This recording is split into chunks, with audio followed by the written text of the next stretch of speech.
Good evening. It is middle-aged gamer guy here with our Tuesday night gaming chat show. Welcome, welcome, welcome.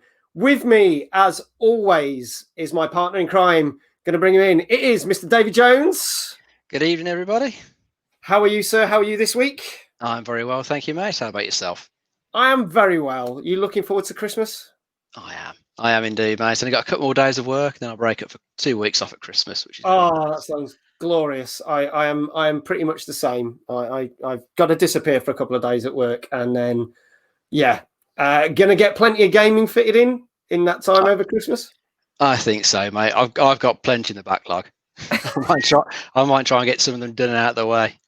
Red Dead's one that's been there for months and months and months since it came out, slowly edging towards the end. You think that 2020 would be the year that we'd finish most of the games, but I actually think I ended up, and probably the same with you, is more of a backlog than I started with at the start of the year, which is quite funny. So. If I'd been put on furlough, I'm sure we'd have got through a lot of them by now, but my work kept going.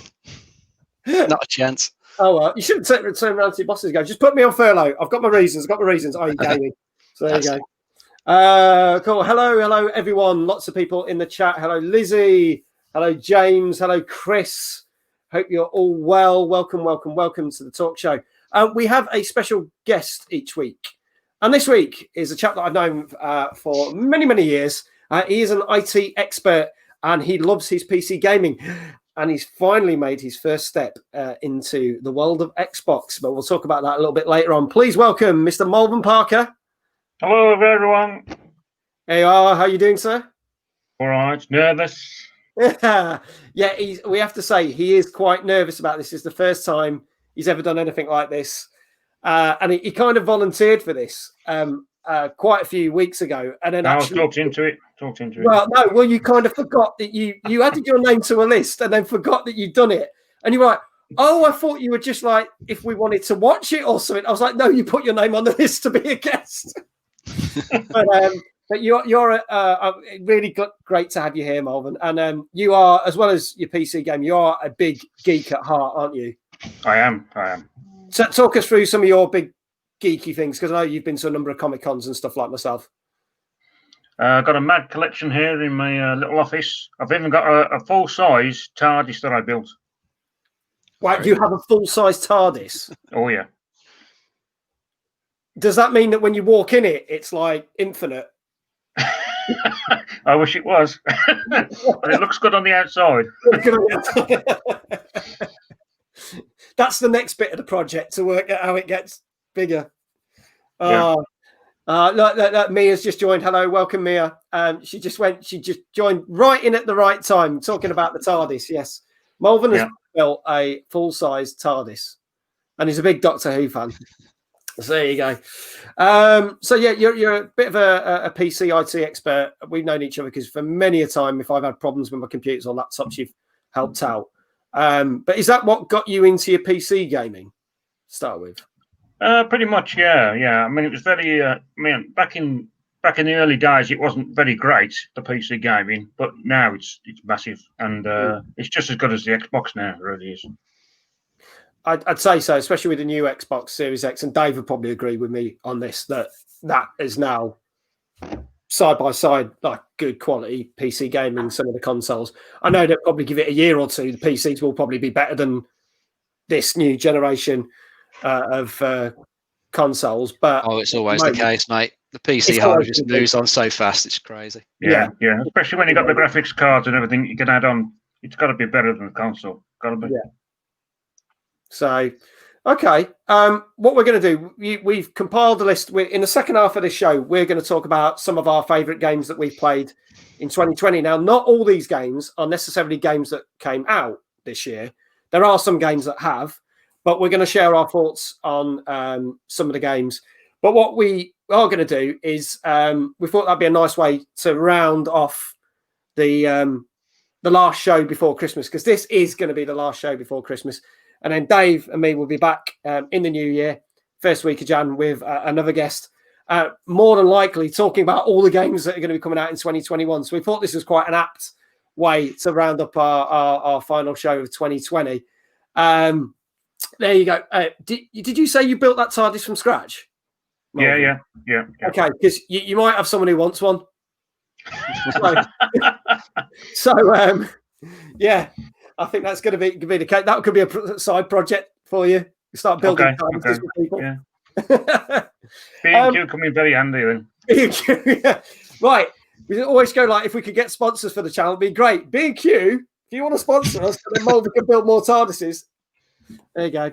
We'll probably get, when I put this on YouTube, we'll probably get banned for that, for saying we want sponsorship from B&Q, but never mind. We've tried all things, Tesco's, Pizza Hut, with nobody's sponsoring us. One of them will take us up on it one day.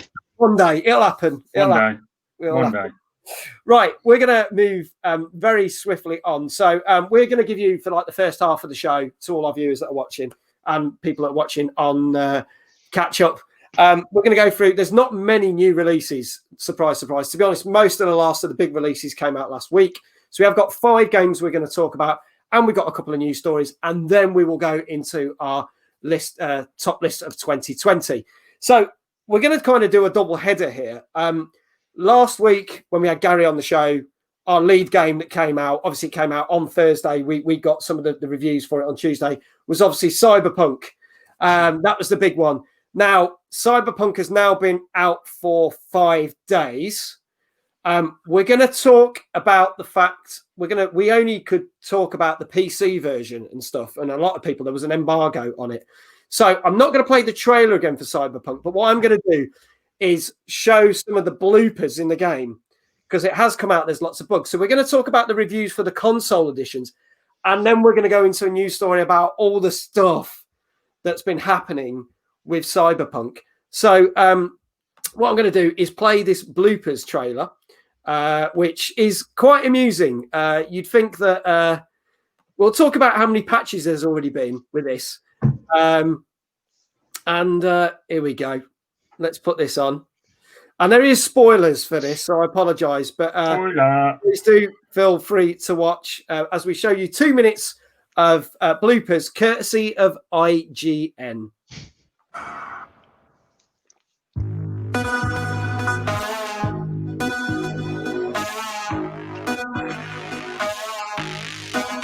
Cyberpunk 2077 is out after an 8-year wait, but that does not mean it's free of bugs. Even with the day 1 patch on console, Cyberpunk 2077 is riddled with floating cars, invisible characters, and much more at launch. While some of these are frustrating, a lot of them are downright hilarious.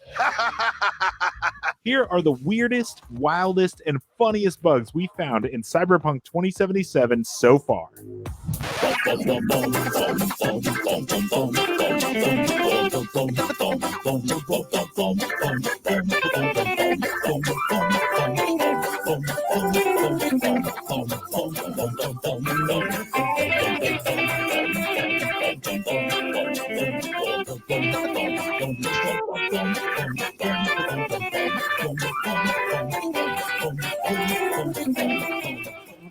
Later, V. Leave her alone, V. She'll get it together. But times like this, she prefers to be alone. Okay. I get that. Biochip. Hold on to it. For me.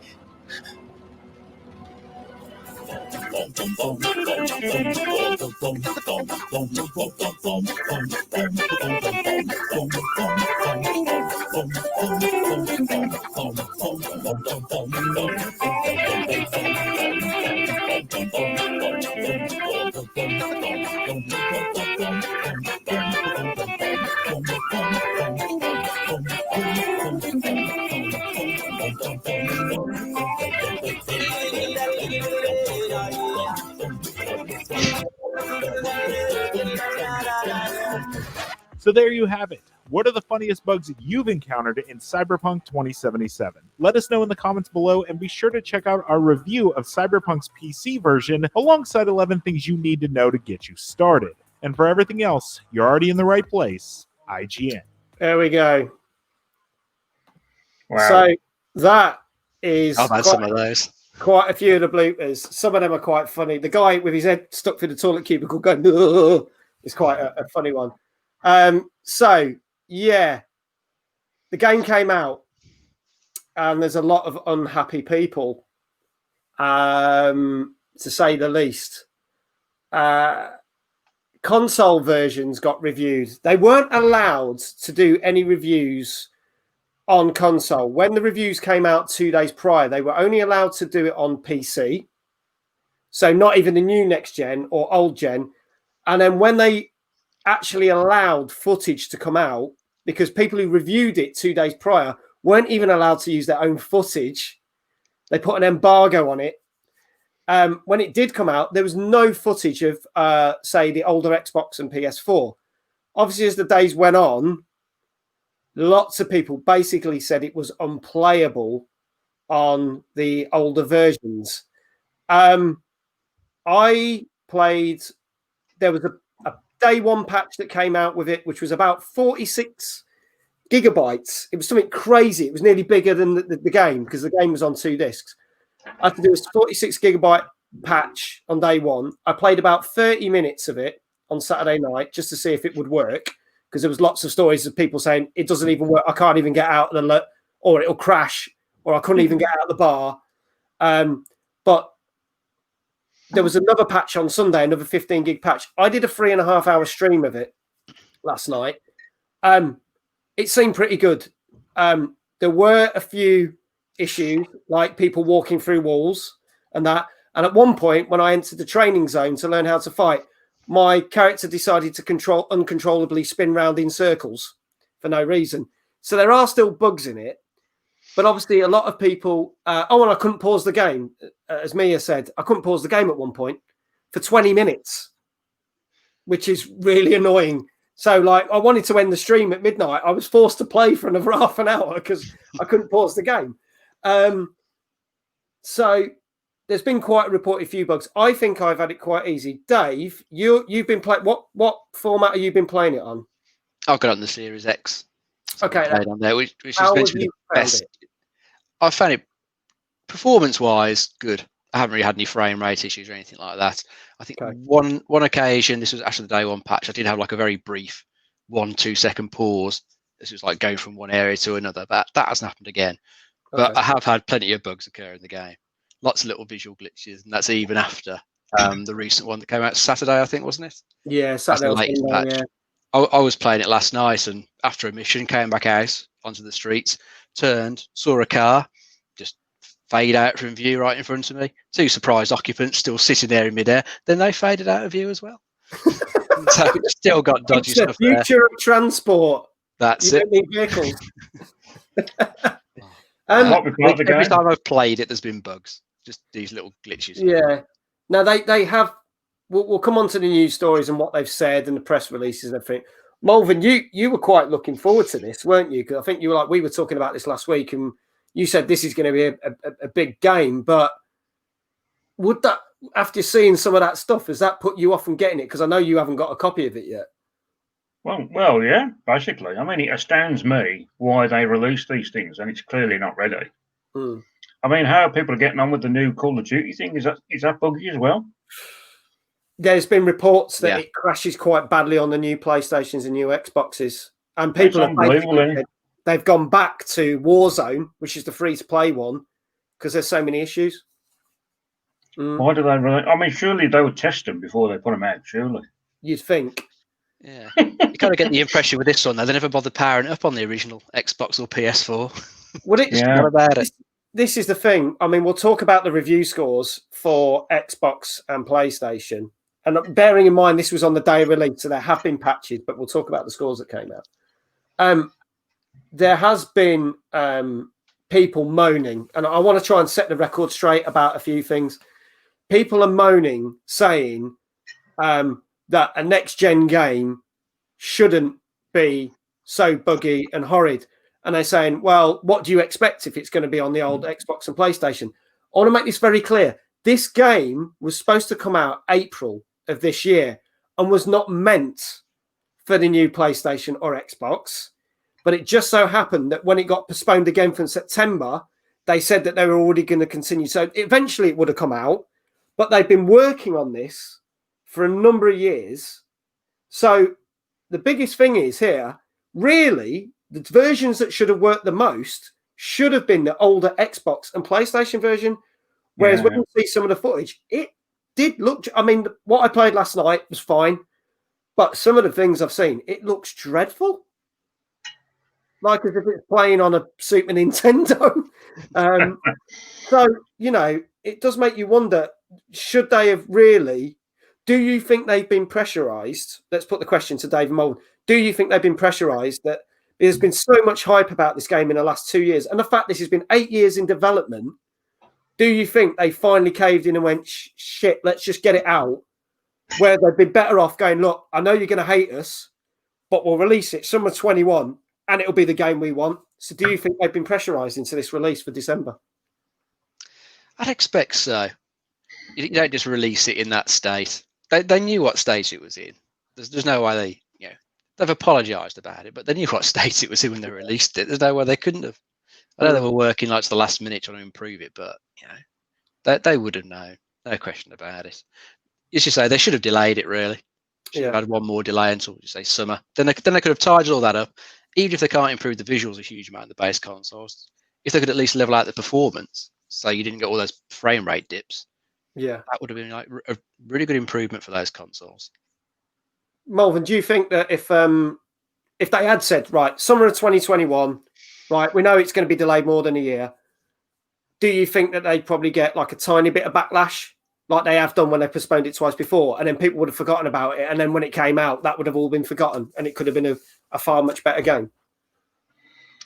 I think it's. I think if people see that there's been a massive improvement, I think fans would go for it. You know, as long as they know. I think that's probably what the most a company can do is say, "Look, guys, this thing's not quite ready, but we're on the case. But by summer 21, it'll be good to go." And I think people would be generally happy with that. But I think there's probably a lot of pressure on them from the monetary side of things because it's Christmas, isn't it? Yeah. And there has to be a big game out, for Christmas. Yeah. So they have to get something out, But as you say, it's been. I was surprised to hear you say that it's been 8 months in the process already. 8 years? What did you say? 8 years? 8 years, yeah, 8 years. So, blimey, what have they been doing all them 8 years, man? If you're still bugging now.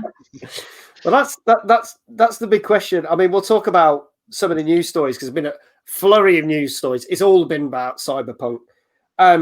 So CD Projekt Red, who made it, and obviously are famous for making the Witcher games, basically put out an apology, basically apologizing for the state of the game and more so the whole state of the older console versions.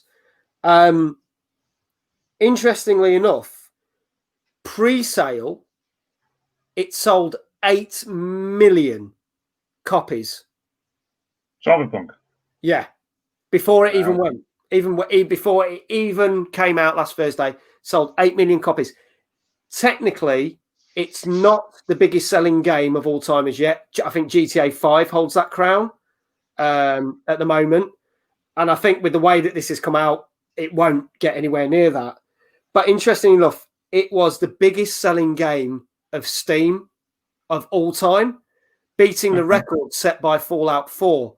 And it did over 1 million copies on Steam. I think Fallout 4 did out just under 500,000 on day release.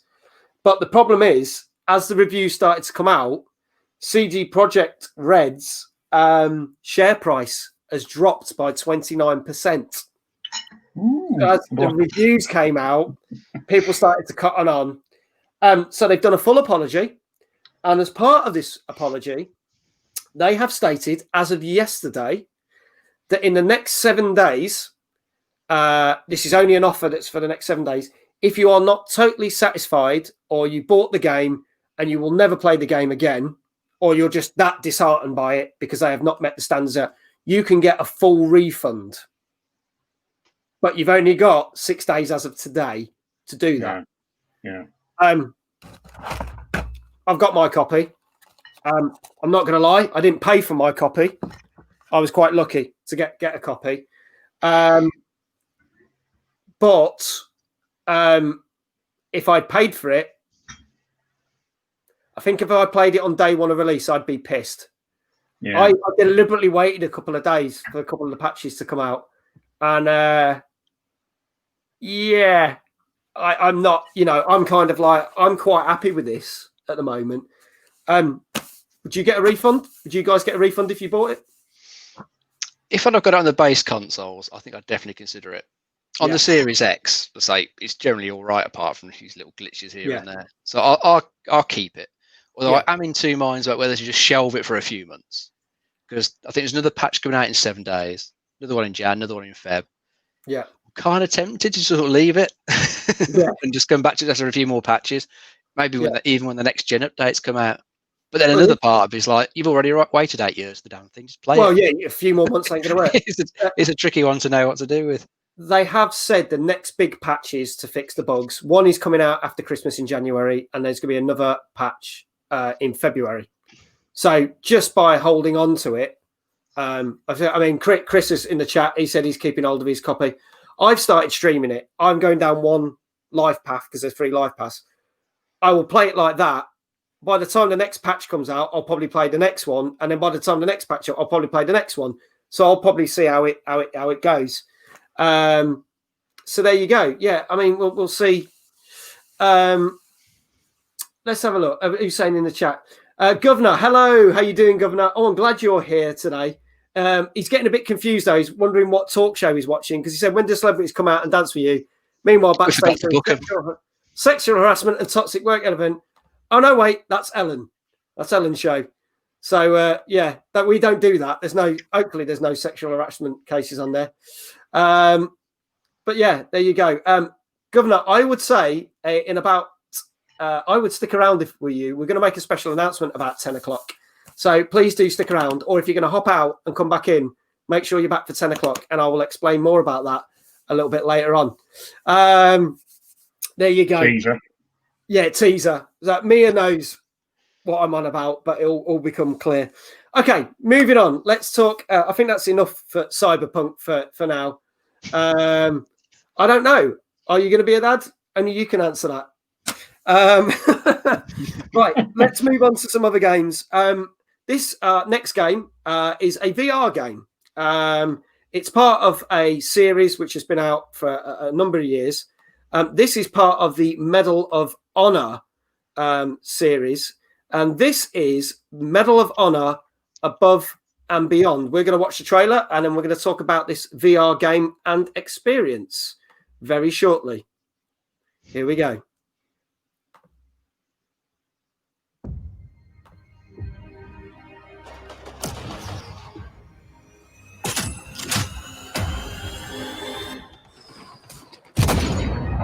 Well, shit. How bad have things gotten? The German occupation has turned every neighbor into a possible enemy. We need more resistance members, but that's much easier said than done. Drop your weapons. Make any move and we shoot. Please tell me you brought bazookas. Boom.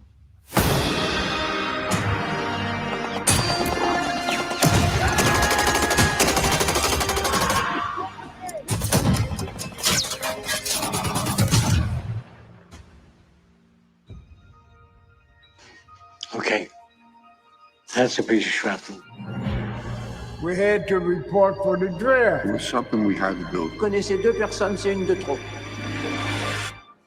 You want to hear the rest of the story?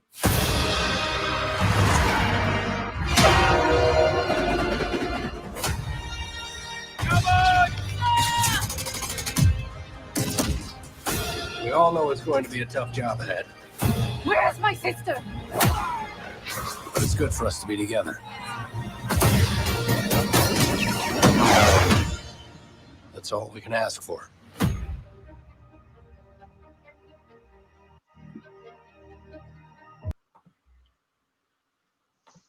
So there we go. That is Medal of Honor Above and Beyond VR, which is out on PlayStation VR and obviously on PC and Oculus. I just realised I'm gonna quickly jump back to something. I realised we never talked about the scores for Cyberpunk, but we might just tease this at the end. The reviews came out for the console versions. Dave, what do you think out of 10 the score was? And I'll ask Malvern, and then we'll actually reveal it at the end. So you guys remind me, because I forgot to mention it. I'll go with 4. Okay, you say a 4 out of 10, Malvern? What? How good it is? Yeah, on the console version, Cyberpunk. What do you think that the average views across the board were out of 10? Oh, 2. 2. Okay, well, we'll come back to that and tell you.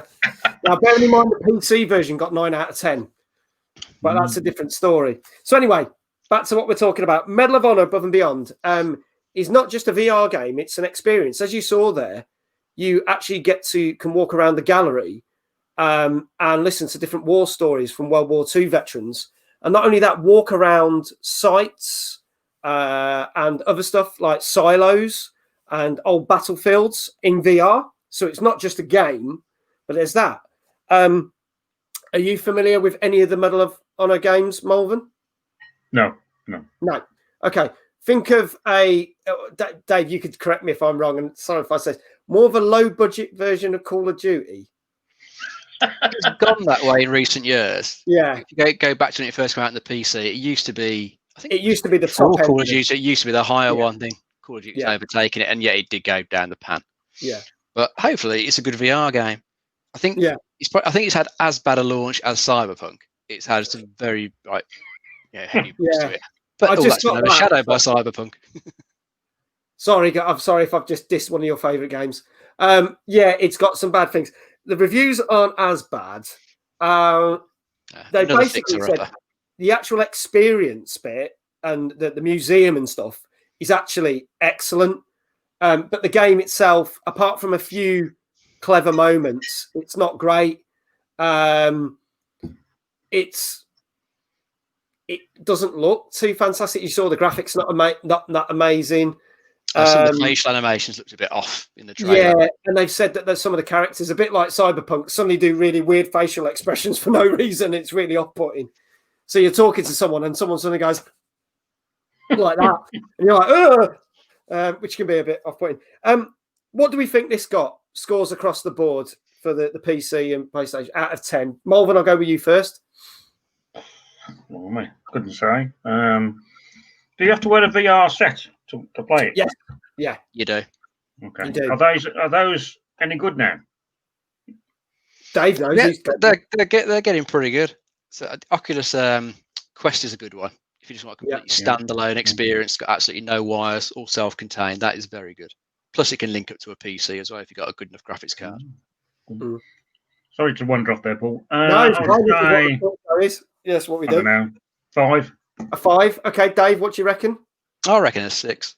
A 6. Governor in the chat says a 3. Dave, you're right. It got 6 out of 10 across the board. So that's not too bad. It just says it's average. They basically said if they didn't have the museum experience, it'd actually probably get a lower score. They said it's actually worth getting it for that alone and not the actual game.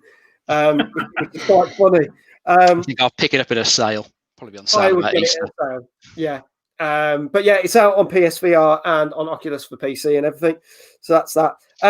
We'll talk about, we'll say the scores now. I was going to wait to the end, but we've said that got a 6 out of 10. Cyberpunk console versions. Dave, you said what? You said I said 4. You said 4. Malvern, you said a 2. It got 4 out of 10. Ooh. Scores across the board for the Xbox and PlayStation versions. Bearing in mind that was on day of release. So, and what a lot tends to happen is that you do get games a year on, and they've already said that there's going to be DLC for this game, Cyberpunk. Because I got a thing that tells me there's going to be DLC in the copy. And bearing in mind that they did a lot of work on The Witcher 3 afterwards to repair bugs, you might find that 6 months' time they might review it and it could get those 9 out of 10 scores that the PC version got. But we'll see. At the moment, they're saying it's a load of old shite. Yeah. The best advice, if you haven't brought it yet, wait. Wait. Give it 6 months. Yeah. But wait for the Game of the Year release. Wait for that version. Game of the Year release, you'll probably get all the DLC and everything else. And it'll run like a dream. Yeah, that's what you want to do. Right, moving on. Some good news. last week it was the Game Awards, the annual Game Awards. Obviously, there was some big winners at the Game Awards this year. The biggest one, it was nominated for 10 awards. It won 7 out of them. What do we think that was? Let's see that in the chat. I won't mention that just yet. I'll come back to Dave and Malvin in a minute because I think Dave will get this. But other big games that won were the Final Fantasy VII Remake and Animal Crossing won numerous awards. But the big thing about the Gaming Awards is they always announce new game trailers or new add-ons. Some of the games that get mentioned, now we'll probably do this on our next show because I didn't want to just go in loads of things, but a couple of games that I'm going to mention. Obviously, there's the new Dragon Age, which we did touch on last week's show. The fact they've announced a brand new version of Perfect Dark, which looks interesting, but it's not made by Rare, interestingly enough. There is a brand new Mass Effect coming. Yeah, looking forward to that. Yeah, just called Mass Effect at the moment. We don't know if there's another title. It's just called Mass Effect. And then probably the 3 most interesting ones. I don't know if there's some that I'll ask Dave if he's seen it, but 3 most interesting ones for me were Back 4 Blood, which is made by the same people that made Left 4 Dead and Left 4 Dead 2, and is almost a successor. And it's a zombie 4-person survival shooter. I think that'll be great. If that technically is going to be the 3rd Left 4 Dead game, I'm really happy about that.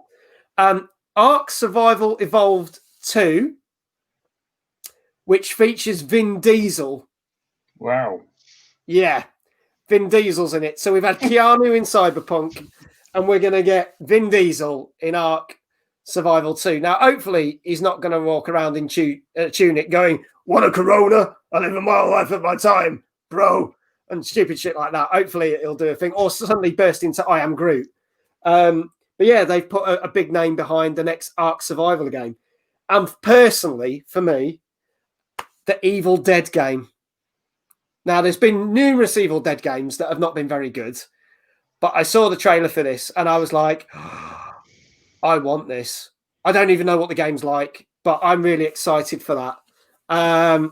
So those are ones. Dave, did you see anything that kind of got your attention from other trailers, or any of those that you're excited about?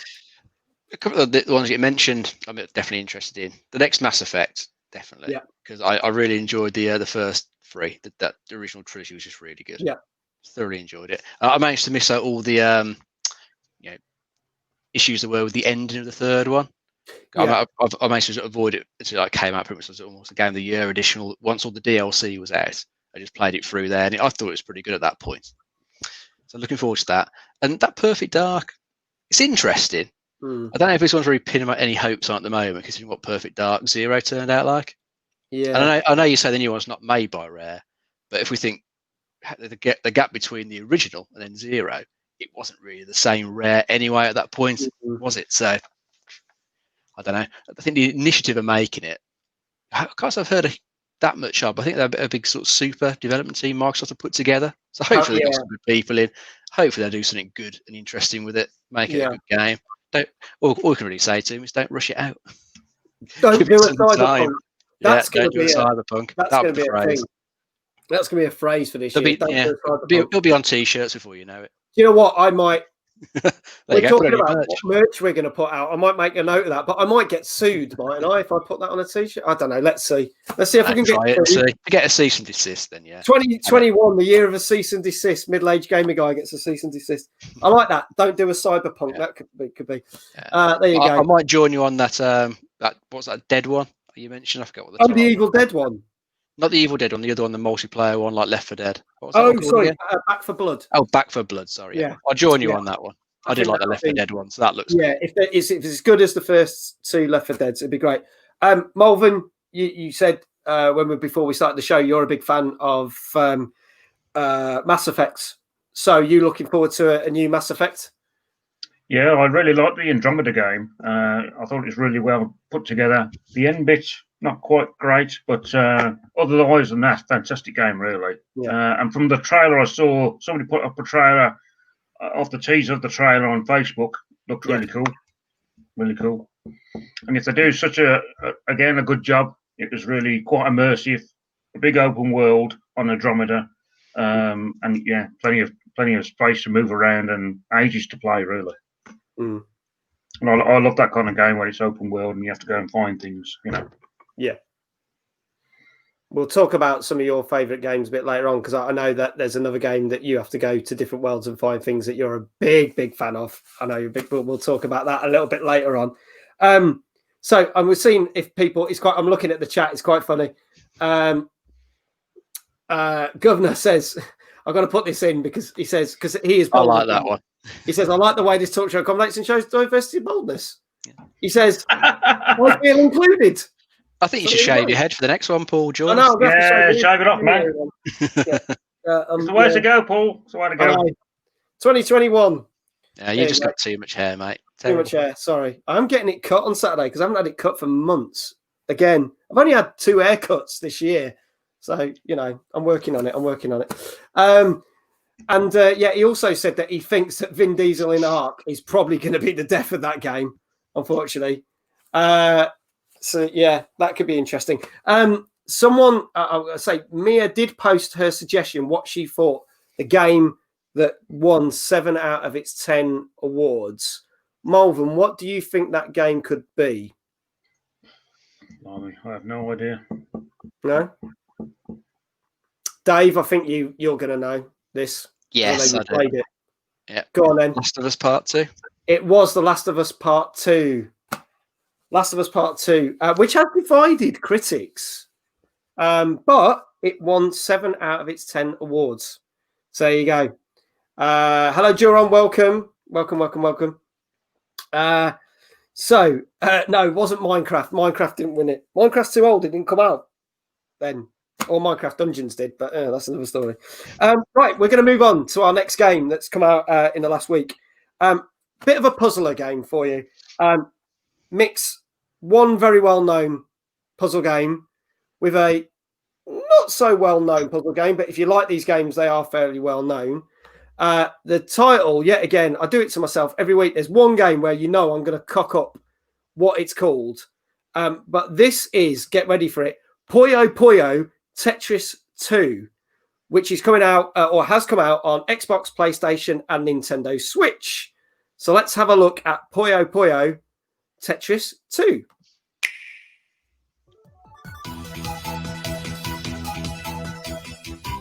Tetris, engage! Puyo! I'm so excited! This is awesome!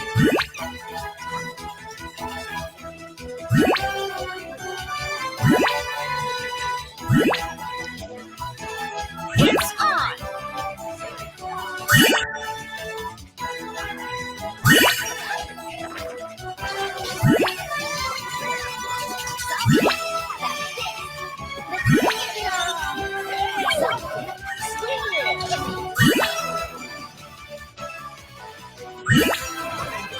I've never had this much fun in ever!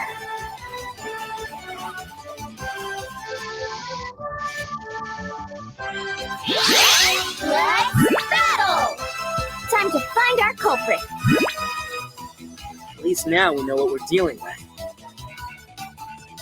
Let's go! All together! Looks like you brought some friends.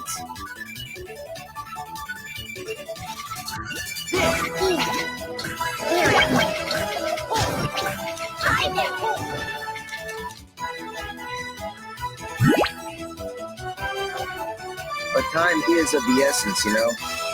All right, here we go. How interesting. Beautiful.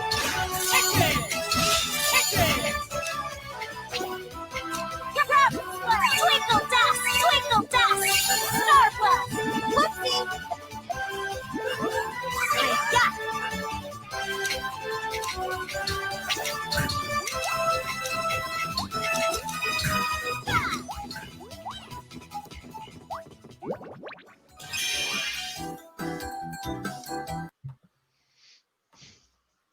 So there we go. Puyo Tetris 2. Most of the people in the comments have basically gone, oh my God, my retina's hurt. It's burned. It's burned. Yeah, I think I'll stick with Tetris Effect. Yeah. Much nicer, much more chill. That's just got Too much going on. All that other crap. Oh no. Yeah, I mean, not for me. I've played both Puyo Puyo and Tetris, and they are very similar games. One is blocks, and one of these funny little bubble creatures that you, same sort of thing. You join them up, and they explode, and the colours. That's the second one of this, so obviously they must have done well for the first one. But do you think it's just a bit too much? From my point of view, yeah, definitely wasn't for me. It's not going to appeal to me. Maybe a younger audience might appreciate that with all its fancy colours. I don't know. I mean, people who like, I mean, generally looking in the chat, some people are just like, Jesus Christ, no. But then there's people in the chat that were like, oh, this looks cool. So, you know, I think that's going to be one of those games that, but I'm with you, Dave, and I'll talk about Tetris Effect a little bit later on. But yeah, I either one or the other. Puyo Puyo would play by itself. I'd play Tetris. I wouldn't mash the two because I think my head might explode. I'm not going to do that to myself, to be honest. I wouldn't put myself through that. But there you go. That's come out. I haven't got any review scores on that, but that came out. And I say it's out on PlayStation, Switch, and Xbox. And it literally came out a couple of days ago. Let's talk about the next little news story before we move on. So, funny enough, we were talking about the new Mass Effect. Obviously, Mass Effect is normally made by or part of Electronic Arts or EA, one of the gaming companies that most people like to hate. However, they have recently spent $1.2 billion and have bought Codemasters. The people, Codemasters have been around for donkey's years. They've been around since the 80s. Most recent games you'll probably be most notable for are the Dirt games. So Dirt 5 that came out literally a couple of weeks ago was one of the launch titles for the new PlayStation. Dirt Rally, a number of other games. But EA have basically gone and bought them out. Do we think, gentlemen, that this is a good thing or a bad thing? So long, Codemasters. It was nice knowing you. EA have a long and storied history of destroying decent game companies. That's the end of that news story. Then end of Dirt 6 for anyone. Done. No. Yeah. We'll have to see. We'll have to see. It depends how well the games they make do. As long as they keep making them and they sell, they'll probably stick around for a bit. But I don't know. With EA's history, don't fancy the chances. Yeah, I mean, EA have got Respawn, who obviously have done that Medal of Honor we just talked about, which has got so-so reviews. But saying that, they did Apex Legends and the Titanfall games, which are great. And obviously they also did Jedi Fallen Order, which we've been playing on this channel. So there are some games which are offshoots. But generally, EA's history, especially over the last 5-6 years, has not been particularly great, has it? They really did get kicks in. If I look through EA Play, there's not much there I'd bother with. As you say, you've had a couple of good ones from Respawn. Can't fault their stuff at all. Yeah. But the other stuff from EA, it's not that great. You've got your yearly sports franchises. Nah, they're not that interesting. Governor mentions Battlefront 2. Oh, yeah. Joran, this is really funny. Every time I stream Jedi Fallen Order, he's like, not this again. He can't stand Jedi Fallen Order. Oh, no, I did like that. I really enjoyed that. I do. I'm enjoying it. So sorry, Joran. I know you don't like it. And I know there's other games you do like that we stream, but I like it. I think it's a perfectly decent Star Wars game. And it's probably one of the best Star Wars games I've probably played in about last 10 years. Mm-hmm. I'd agree with you. Yeah, because they didn't mess up the last couple of Star Wars games they did with bloody microtransactions and stuff. So it's nice to have a game that's not full of that crap, to be honest. So, I mean, Mass Effect games, they got those. I mean, there was a bit of a problem with Andromeda when it first came out. That was quite known for all its bugginess and that. But I think that, again, they ended up fixing that eventually, didn't they? It seems to be a common theme these days, doesn't it? These games come out, there's 17 bloody problems. I'm getting that feeling. It's a lot better than it was. Yeah. It seems to be the way, unfortunately. Don't think they're going to change. Oh, interestingly, Governor says that EA and Ubisoft are just as bad as each other right now. Me personally, I'd probably swing that Ubisoft is a bit better. But my problem is, I think if they keep doing what they're doing, Ubisoft are going to get to the point where they are already starting to and will churn out the same stuff again and again. Oh, but yeah. They're heading to the dark side. Slapped on the same name. So Watch Dogs is the same as Assassin's Creed, which is the same as whatever, Far Cry, because that's turning into the same. It's getting a bit... It's the same template over and over again, isn't it? Yeah. Nice big map. Lots of question marks. Yeah. Governor says that as far as he's concerned, they ruined the last couple of Assassin's Creed games. I nearly called it Ass's Creed there. It's probably a good description for him. Yeah, the hit points for the last 3 games. I don't agree with that. I've not played any of the newest ones. The Blitz says EO will make F1 2021. And then you'll have to pay to unlock every track. That's probably true. They're probably too. But yeah, I do. The earlier Assassin's Creed games, I love. I've just not touched. I mean, Dave, you've said this on a couple of talk shows now. You've started playing Odyssey and just were like, can't be arsed with this. It just goes on. And one of the problems I've got with it, you can't just sort of play it through the main story. Missions are level locked, I've found, so you've got to go and grind some of the secondary missions that aren't that interesting. There's good stuff in there, but it's just surrounded by a load of bloat, really. Yes, it's got 100 odd hours of gameplay, but I don't think that 100 odd hours is that particularly good.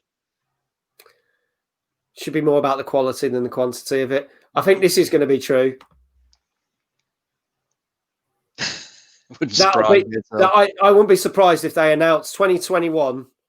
Well, in 2021, they'll probably do FIFA 2022, if that makes sense, because 2021's already out, and probably announce that you can buy footballs as DLC. Yeah, they'll sell skins for it, won't they? Yeah. That's what they could do. Or you can't kick off a match until you buy a football. So that's probably realistic. You've got to pay for your entrance to the ground. Yeah. Like a real price to cord into the team as well. They're giving you the real experience by the fact that you have to pay to get into the match. Yes, I stole your joke. I'm not going to lie. I think that's. Oh dear, I'm not putting that up on the thing, but you're right. Sorry about that. Right, we'll move on. So yeah, I think we're going to say bye, Codemasters. As Dave said, it was nice knowing you. Let's hope they prove us wrong. So there you go. Let's move on to our next game. This is a game I don't know hardly anything about. I'll talk about the sort of game it is and the sort of vibes I'm getting from it. This literally came out this week, again, across pretty much all platforms. This is called The Shady Part of Me. It was announced at the Game Awards, but it literally came out the same day as the Game Awards. So let's have a look at that, and then we'll have a discussion about it. There once was a girl who was trapped in the dark, with naught but her shadow for company. A journey to escape she did embark, and her shadow followed distrustfully. She ventured and climbed, fought with tooth and nail,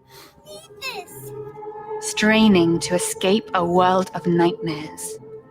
Inevitably, the darkness prevailed. The girl found no hope in light, but despair.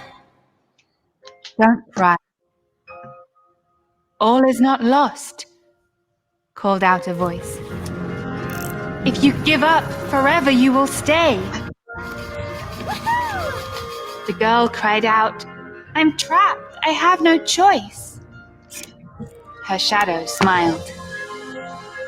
With me there is a way.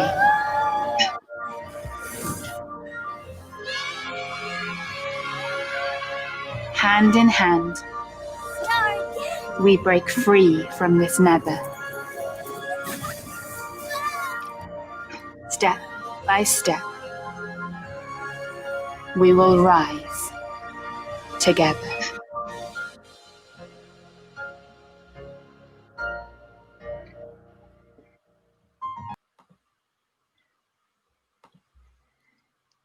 So there you go, Shady Part of Me, which looks great. It is very much a puzzle game, out on all platforms, PC, Switch, PlayStation, Xbox. I get vibes of Little Nightmares, Dave. That's what I was thinking of as well. Just looking at that style of game, the sort of side-scrolling one with puzzles. Yeah, sort of. It just appeal to me. Yeah, I like this kind of stuff. Malvern, would this be up your street? Definitely. Reminds me of Inside. Yes, very much. Similar type again. Sort of dark tones, colours. Inside was very sort of, shadows and stuff, isn't it? Yeah, yeah. That's a very good analogy. In the chat, Joran was appreciating the lack of colour in it. So yeah, he said this is his kind kind of of standard colourful game. What the darker one? Yeah. Easier on the eye. Yeah. Governor says, I always love these games when I see the trailers, but then never play them. This kind of thing doesn't appeal to him. Mia says, like the look of the game. That's the sort of thing that you will play. So it's not one I'd heard of prior to seeing this trailer. Yeah. Come across it at all. It's one of these things that there are games. I mean, we proved this last week when we were talking to Gary, that dark game, never heard of it, yet it's up for a BAFTA, possibly. We've never heard of it. And Gary's got to play it to see if it's going to get a BAFTA. And he needs to give us his review. He will, hopefully after Christmas. He said he will drop us a line and let us know. So, but yeah, I've not heard of this, and this looks perfectly good to me. I haven't got any review scores. I could not find any review scores. But it's the sort of thing I hope would turn up in Game Pass. Then I'd definitely play it then. Yeah, I don't think it's been come out on Game Pass on day of release. It could turn up eventually, though. But it could turn up eventually. I would have think. So yeah, because otherwise we would have seen it this weekend pop up on there. But we've not seen it. So we'll see. But there you go. So we'll check out that. That's come out. That is Shady Part of Me. Okay, another news story for you. Shady Part of Me, Mia. That's what it's called. Halo Infinite. Now, if Chris is still in the chat, and Dave will know, I cannot stand Halo. The other day when you were playing, I think Overcooked 2 and 3, it came up on the thing on the phone saying that you wanted to be the best master chef. I misread it at first and thought it was Master Chief, and I thought you were finally playing Halo on your stream. I got all excited, and I was really disappointed when I logged on and saw you were just doing Overcooked. Well, can I say, Dave, good that you were disappointed. That's all I'm going to say. No, I make no things that covers this. Like, I am not a fan of the Halo games. I never. Why do I hate Halo? I just don't like them. I've played a couple of them. I can't get into them. I find them dull as dishwater. I'm not sold into that universe. And as first-person shooters, I don't rate it. You don't have to agree with me because there's other games that I love that. But Dave's a big fan of Halo, and I know Chris is. Yeah, I take it you are more than you like Halo. Well, I was just going to ask Dave a question. Really, I played the very first Halo back in the day. Do you think it's changed a lot since then, Dave? Or I suppose some things in it have changed. I think it's to sort of modernise it, but especially the multiplayer side. I think I could have been back with Halo 4 probably Halo 4. It's like to try and bring in some stuff to match up a little bit with Call of Duty. Yeah, because this was Microsoft's first outing on the game side, wasn't it? There's the first big one that they brought out. So they've stuck with the franchise, as it were, and it's gone on forever. It shows no signs of dying. I don't think they'll let it. It's their big tentpole release. At least they were good enough to delay it. Imagine if they brought it out same way Cyberpunk's been brought out. Yeah, would have been that would be the phrase again. Don't do a Cyberpunk.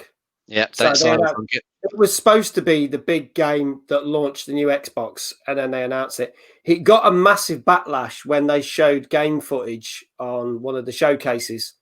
And this is kind of why we want to talk about it, because they've turned around now and said, right, we're going to give you a window when it's releasing. Now, I still haven't heard when this is. Is it spring? Autumn. No, they've said autumn now. Autumn So it's been pushed back a year. Latest. Yeah. Wow. Okay. So that's a lot later than I thought. Originally they said spring, but no. Yeah. Okay. So it's been pushed. Oh, that's probably why. Pushed back from spring so it'll be delayed by a year. However, they have already started putting out screenshots and some footage of the game, and it looks like a definite improvement from what they put out just 4 months ago. So, do you think this is going to be the opposite scenario of what we've had with Cyberpunk, where yes, it's going to be delayed by a year, but it will be the Halo game that all the Halo fans are expecting and will love, rather than all the Halo fans watching that showcase event and gone, this looks shit, which is pretty much what people said. I hope so. I mean, it was really the graphics everyone was complaining about, wasn't it? So it's probably what you'll end up with. They'll do a nice upgrade for the graphics for the Series X, but then probably what you saw last year, that'll probably be what it still looks like on the original Xbox One, because they're still meant to be releasing it on there, aren't they? Yeah. But then people can't really complain about that then, really. No. So, is it something you're excited about, Dave? Oh, yeah, I'm definitely looking forward to it, mate. I was really hoping it's going to come out for launch. Myself and another mate, we'd made plans to book a day off and play it. Scrap that. So we'll rearrange that for next year when it's going to launch, once we find out. So, yeah, I'll be on it day one, no question. Malvern, would you up on that now you've got an Xbox? Is this something you would give a go? I did fall out of love with it, I have to say. I did like the first one, but then after the first one, they changed a lot of the characters, a lot of the bad guys in the following ones. So I did fall out with it for a bit. But I would definitely go in and have another go. Yeah, they definitely improved it. Yeah, because it was a good scenario story. Play along with. Okay. I think this question's for you, Malvern. John has asked, what is your favourite game? Now, if it's in your list of your top 10, don't mention it. But if it's not, your favourite game of all time, which is quite a difficult question, I think. I won't mention it. Okay, it's in your top 10. We'll come to that then, Joran. We'll come to that. We are halfway through the show. We're going to talk about one more game and one more news story. Then we're going to get on to our top 10 games or favourite games of this year. Before I do that, as some of you may know that watch the channel, since Tuesday last week, I have been giving away VIP statuses to people who've helped support this channel in different ways, whether it's the fact they've been getting their fans to come and raid the channel, whether they've been giving us follows, whether they've been subbing us, whether they've just generally been helping me make this channel better. And today, it is our last of the 10. So I've given 9 of these out so far. So I am going to announce that our 10th VIP is the man himself who just called me a motherfucker. It's Mr. Governor 91. Congratulations. I want to say a big thank you because he was one of the first people to bring a load of followers over and raid our channel, which helped grow this community. And he's been great. And we've been chatting bits back and forth about stuff, and he's given me some advice for the channel. So you are our 10th VIP. So I'm so glad you're here tonight to watch. I was going to announce you a couple of nights ago, but you weren't on the stream. So I was like, right, I need to rethink how I'm going to do this. So after this stream, you will get VIP access to the channel. You're more than welcome. You greatly deserve it. And that is your lucky number 2. I couldn't have planned that better. I didn't actually plan that, but I couldn't have planned that better. So that's amazing. But you will get VIP access after that, and I will announce it in the Discord chat. So there you go. I know, and this was the funny. Joran hates Jedi Fallen Order, but I made him come back for that particular stream so I could announce that Joran was going to be a VIP. So he was like, "Oh, I hate this game," but then he was like, "Woo, I'm a VIP." so there you go. We might hopefully be able to give away some more VIPs next year, but I will announce when we're doing that. So there you go. Thank you so much again, Governor. Thank you for all your support. It's really appreciated. I hope this is a way that I can repay the all the thanks and help that you've given. So there you go. Can Finton get a VIP status? I'm sure we can work that out for 2021.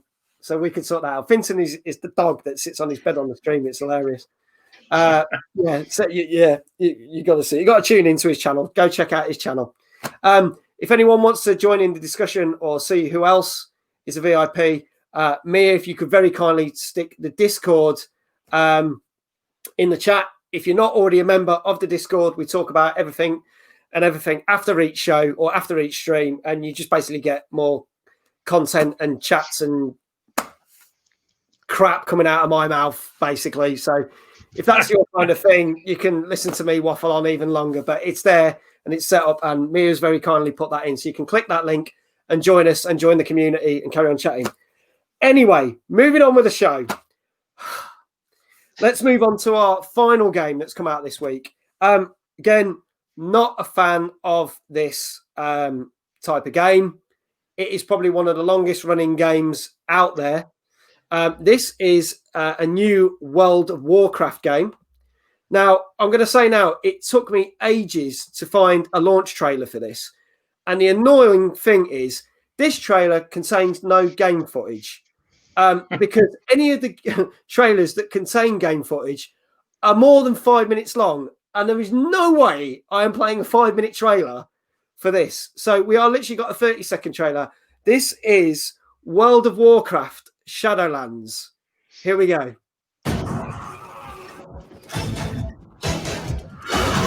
I will set us all free.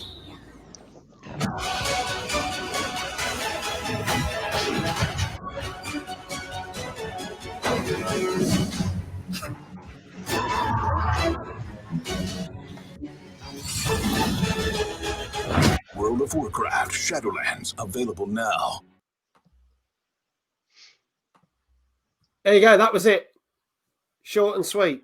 Short and sweet. I guess it doesn't look like that in game then. No, it doesn't look like that at all. It's pretty much your typical World of Warcraft over the top thing. I don't play World of Warcraft. I know it's absolutely loved, so I'm not knocking it. I know loads of people who play it, absolutely adore it. It's been around for donkey's years. It's a franchise that is has been around for a long time. Any World of Warcraft players on here for the PC? Never gone near it, mate. No. Never gone near it. No. The closest I've come for that type of game is I tried EVE Online out for a bit, but it's not the sort of game I've got the time for. It needs too much free time for me. Yeah. So I couldn't stick with it for long. I think it's one of those games, if you invest in it, will basically just, you basically got to invest a long time into it. And again, we'll talk about those types of games a bit on our 2020 list. Mm-hmm. But yeah, if you've got one game that you're putting a lot of time into, I don't think it's something that you're then going to do that as well. I think you're going to invest in World of Warcraft, and that would be it, really, wouldn't it? Oh yeah, you'll stick with it. You always hear good stories, don't you, of people who just form good friendships over the years playing this game. Yeah, there's really good stories that have come out of it. So I know it's a hugely popular game. It's just sadly I've never had the time for it. Yeah, there's been various versions of it, hasn't there, over the years? Yeah, loads. And this isn't even an expansion. It's a brand new thing. So it's I think I've got review scores, and most people said like they played it 30, 40 hours plus and still not got anywhere near the end. So it's something you invest a lot of time into. Seeing as World of Warcraft is still going strong, what kind of score do you think that this new version got? Let's start with Malvern. What do you think out of 10 the average scores have been across the board? It's got to be high, isn't it? It's got to be a 9, I'd say. Okay. Dave? I'll go for an 8 just to be different. Dave, you've guessed nearly all of these right tonight. He's been Googling.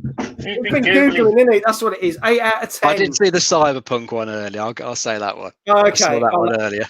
I'll let you off. I'm afraid I do read the news. I do know some bits. Oh man. Yeah. Well, there you go. I should stop telling you what we're going to talk about in the chat show. It'll stop you trying to look stuff up, but then you probably guess it anyway. So there you go. Yes, just to answer a couple of questions in the chat. Duran, yes. When we do the next lot of VIPs, which will be sometime in 2021, if you want to gift a VIP, we will do that. I'm more than happy if there's someone that you think deserves it. And thank you for the offer. For the videos and stuff. That's really cool. Thank you. Final little news story before we get to the main part of the show. We talked about this a couple of times, Dave.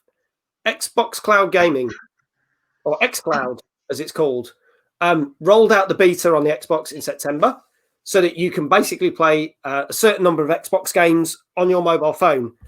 I've got a crappy little Android phone.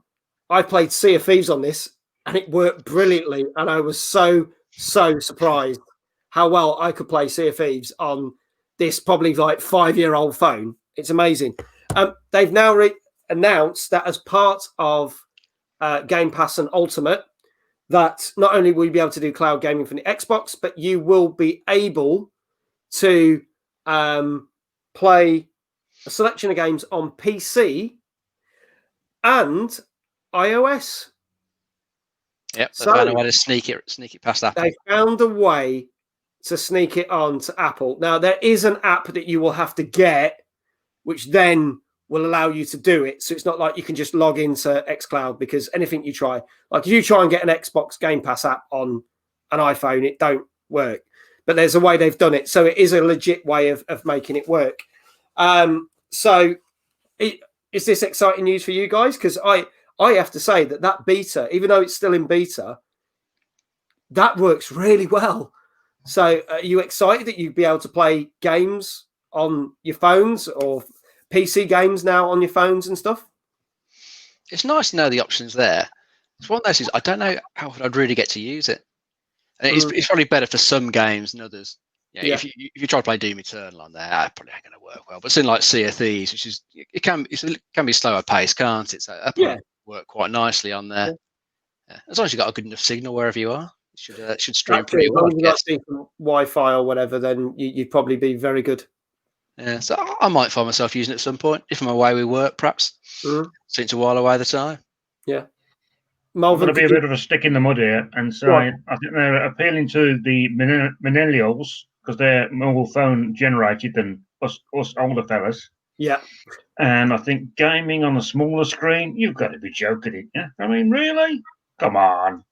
Yeah. You can't honestly tell me, Paul, that Sea of Thieves is better on the phone than it is on a nice monitor. No, it's not. It's not. I was just amazed at how well it worked, though. How it didn't. It will, wasn't it? It was fluid. You know, I could get in my ship, sail off, have a battle, and it was great. It ran fine. But you're right, sitting there with that like that, nowhere near as good as me looking at my giant TV that I've got up there. So, were you using on-screen controls as well when you were playing it, or did you have the controller paired? I linked up the controller to the Bluetooth, and again, that was really easy. So I was using, here we go, plug my Sea of Thieves controller. Very nice. With that to play that, and that worked beautifully.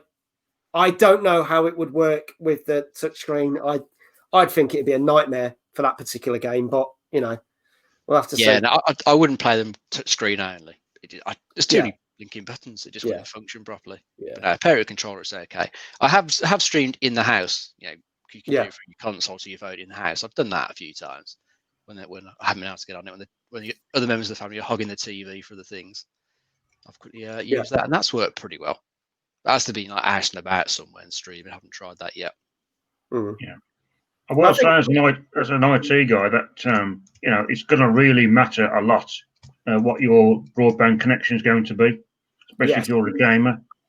You know, they promise lots of high speed and fiber connections. Well, that's not really possible in a lot of places, even in built-up areas. Yeah. So you're still playing broadband down the copper cable, so it's still not fantastic speed. So some people might get a lot of glitches. Right, if they're going to go solely cloud, it's going to cause a lot of problems, I think. Yeah, they're always touting cloud as the future, but it still isn't there. Well, I was trying out GeForce Now just on the weekend to see how it was running, and it reckoned it could only give me 720p. It flagged up a few things about my connection, even though I've got a decent version connection. At that particular point when I ran the test, it was complaining about some speeds and some latencies. It said 720p is the best you can have. Yeah. Interesting. It didn't look particularly great, but it's still the game I was trying out, which was the demo for Little Nightmares 2. Actually, Okay. That seemed to work quite nicely. Played smoothly, which is I wasn't getting the best graphics for it. That'd be the case with most of those streaming services at the moment. Yeah. One day we've got fantastic, fiber infrastructure everywhere. Might be good. Might be better. Yeah. Once it's all in place, it'll be great. But I think it will take a few years to do that. Yeah. A long time. I mean, Xbox have said Microsoft are going to put a lot of money into this xCloud thing, but they've also already said it's never going to replace the whole, console thing. Because this was something we talked about on the show a couple of weeks ago, wasn't it, Dave? About the fact that, is it going to replace the Xboxes if they do this? And they turned around and said, well, no, it's not, because you're not going to be able to get all the games right now. There is at the moment. It's only in a beta phase. There's only a select number of games that you can get on it that play. So it's doubtful that you could play. I know you can play Cyberpunk on Stadia. It's probably even worse than on the console. I'm probably going to get sued again for saying that. Actually, I have read that surprisingly, it's quite a good place to play it, which isn't you wouldn't hear about Stadia, yeah. I will take that back then. Right. Anyone who wants to play Cyberpunk, get it on Stadia. Don't bother on any other things because it's not very good on the other things. But there you go. Oh my God! I never thought you'd hear, but well, I know Stadia, good. Last week we were the only time you hear it. Oh dear. It's crazy. Right. Hello, Best Western, who's joined us. Hello. Thanks for joining us, my friends. Try play Cyberpunk on your mobile. Never going to happen. Ain't going to work. I don't think it's part of thingy at all. But we'll try. There you go. Right, so that's all our gaming news and new games out this week. As it is our final talk show of 2020, we thought it would be a fitting end for the last 45 minutes of the show to talk about our favourite games of 2020. Now, they're not necessarily games that have come out this year. A lot of us have been sitting around in lockdown and playing lots of games. I know I've played a whole ton of games that I've had sitting in my queue of games. I know Dave has, by the sounds of it, Malvern has as well. Some of them have come out this year, some haven't. So we're going to jump around and talk about some of our favourite games. They're a top 10 list, but they're not in any particular order. I have got trailers for a couple of games. I'm going to start with Malvern. If you want to pick two off your list, and then we'll have a quick discussion. We'll take a minute or two and talk about each game. And if anyone who's in the chat likes the games that we're talking about or hates the games we're talking about, we want to hear your opinions, or games that we haven't mentioned, please do chuck them in the chat. We want to see what other people, because there might be ones we've forgotten about. So, Malvern, do you want to kick us off with two from your list? Well, my favourite game has got to be Solus. I don't know if anybody else has played that on the chat, but I thought that was a fantastic game. It was very creepy, really come over quite creepy, really well. A lot of grabbling around in caves. Fantastic game, and you really the atmosphere of it was really spot on. No, I'd not heard of this at all. No, I haven't heard of it either. Solus. Yeah. Solus. SOLUS. Okay. Want to look at it. And then this is on PC, isn't it? No, it's on the Xbox as well. It's on the Xbox as well. I will have to check that out. I've not come across it. This is the thing. There's some games that are absolute gems that you don't know about. There's so many that come out. Some just get lost, don't they? Yeah. There's me banging on last week about Fogs, which I think is brilliant. Now, ironically, it's not made my top 10 because I haven't finished it, but it might end up in my top 10 next year. But cracking little game. Chuck another one at us. Another one I liked was I've already talked about Mass Effect. So Fallout 4 was a good one. That was recommended me by somebody else actually. I didn't think I'd like that, but actually I quite got well into it really. Dave, there was a lot of side quests in there, which took you off the main quest, which was a bit annoying. But the general game of it was quite good. They've got a heck of a lot of DLC for that as well, and some of that DLC is fantastic. Yeah. The one I got off Xbox had all the DCLs, all the bloody mods. You could load everything on there. There's that. I think this is the thing, because I don't know whether Dave will agree with me. I think that was the best Fallout game they've done. And I think, unfortunately, when Fallout 76 came out last year, it was a huge disappointment. And they have tried. That wasn't what people were looking for. They've tried to make it better and put new stuff in it, but I don't think it'll be a patch. It suffers from that thing is they brought the game out and then they apologise for it, which seems to be a common theme in this chat show tonight. But yeah, Fallout 4 is a definite great game to mention there. So, have you seen the trailer for Fallout 6? No, I didn't know that, about it. That's been out. They've even got your main man from the Mandalorian, the bad guy in Mandalorian. He's Fallout 6. Oh, I must have missed that one. I didn't know about that. I think there's a bit of a trend going on in getting some major actors into games. There is that. Hang on. Hang on. I need to check one thing. Are you on about Fallout, or are you all about Far Cry?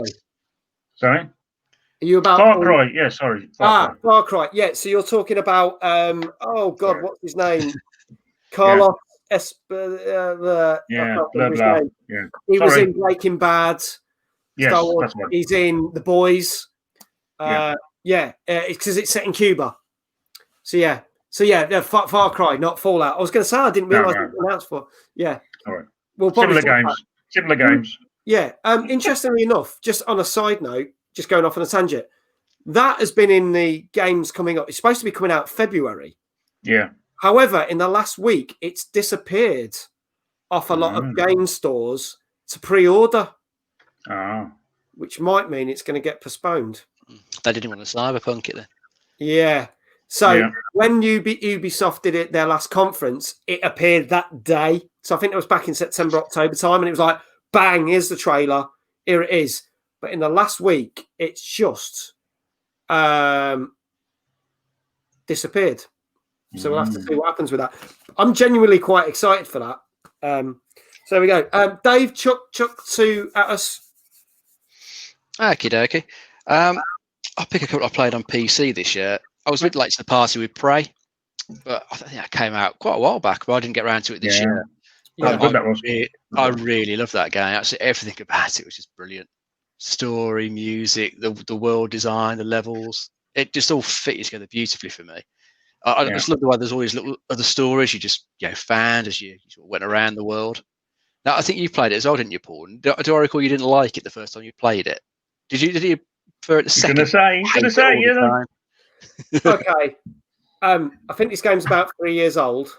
Mm-hmm. It was I was very hyped up for this when the trailers and stuff came out. Nowhere near, and like probably one of the most games I was most hyped out for over the last couple of years, even more than Cyberpunk and stuff. I couldn't get on with it. And I was so disappointed. And I played it from start to end.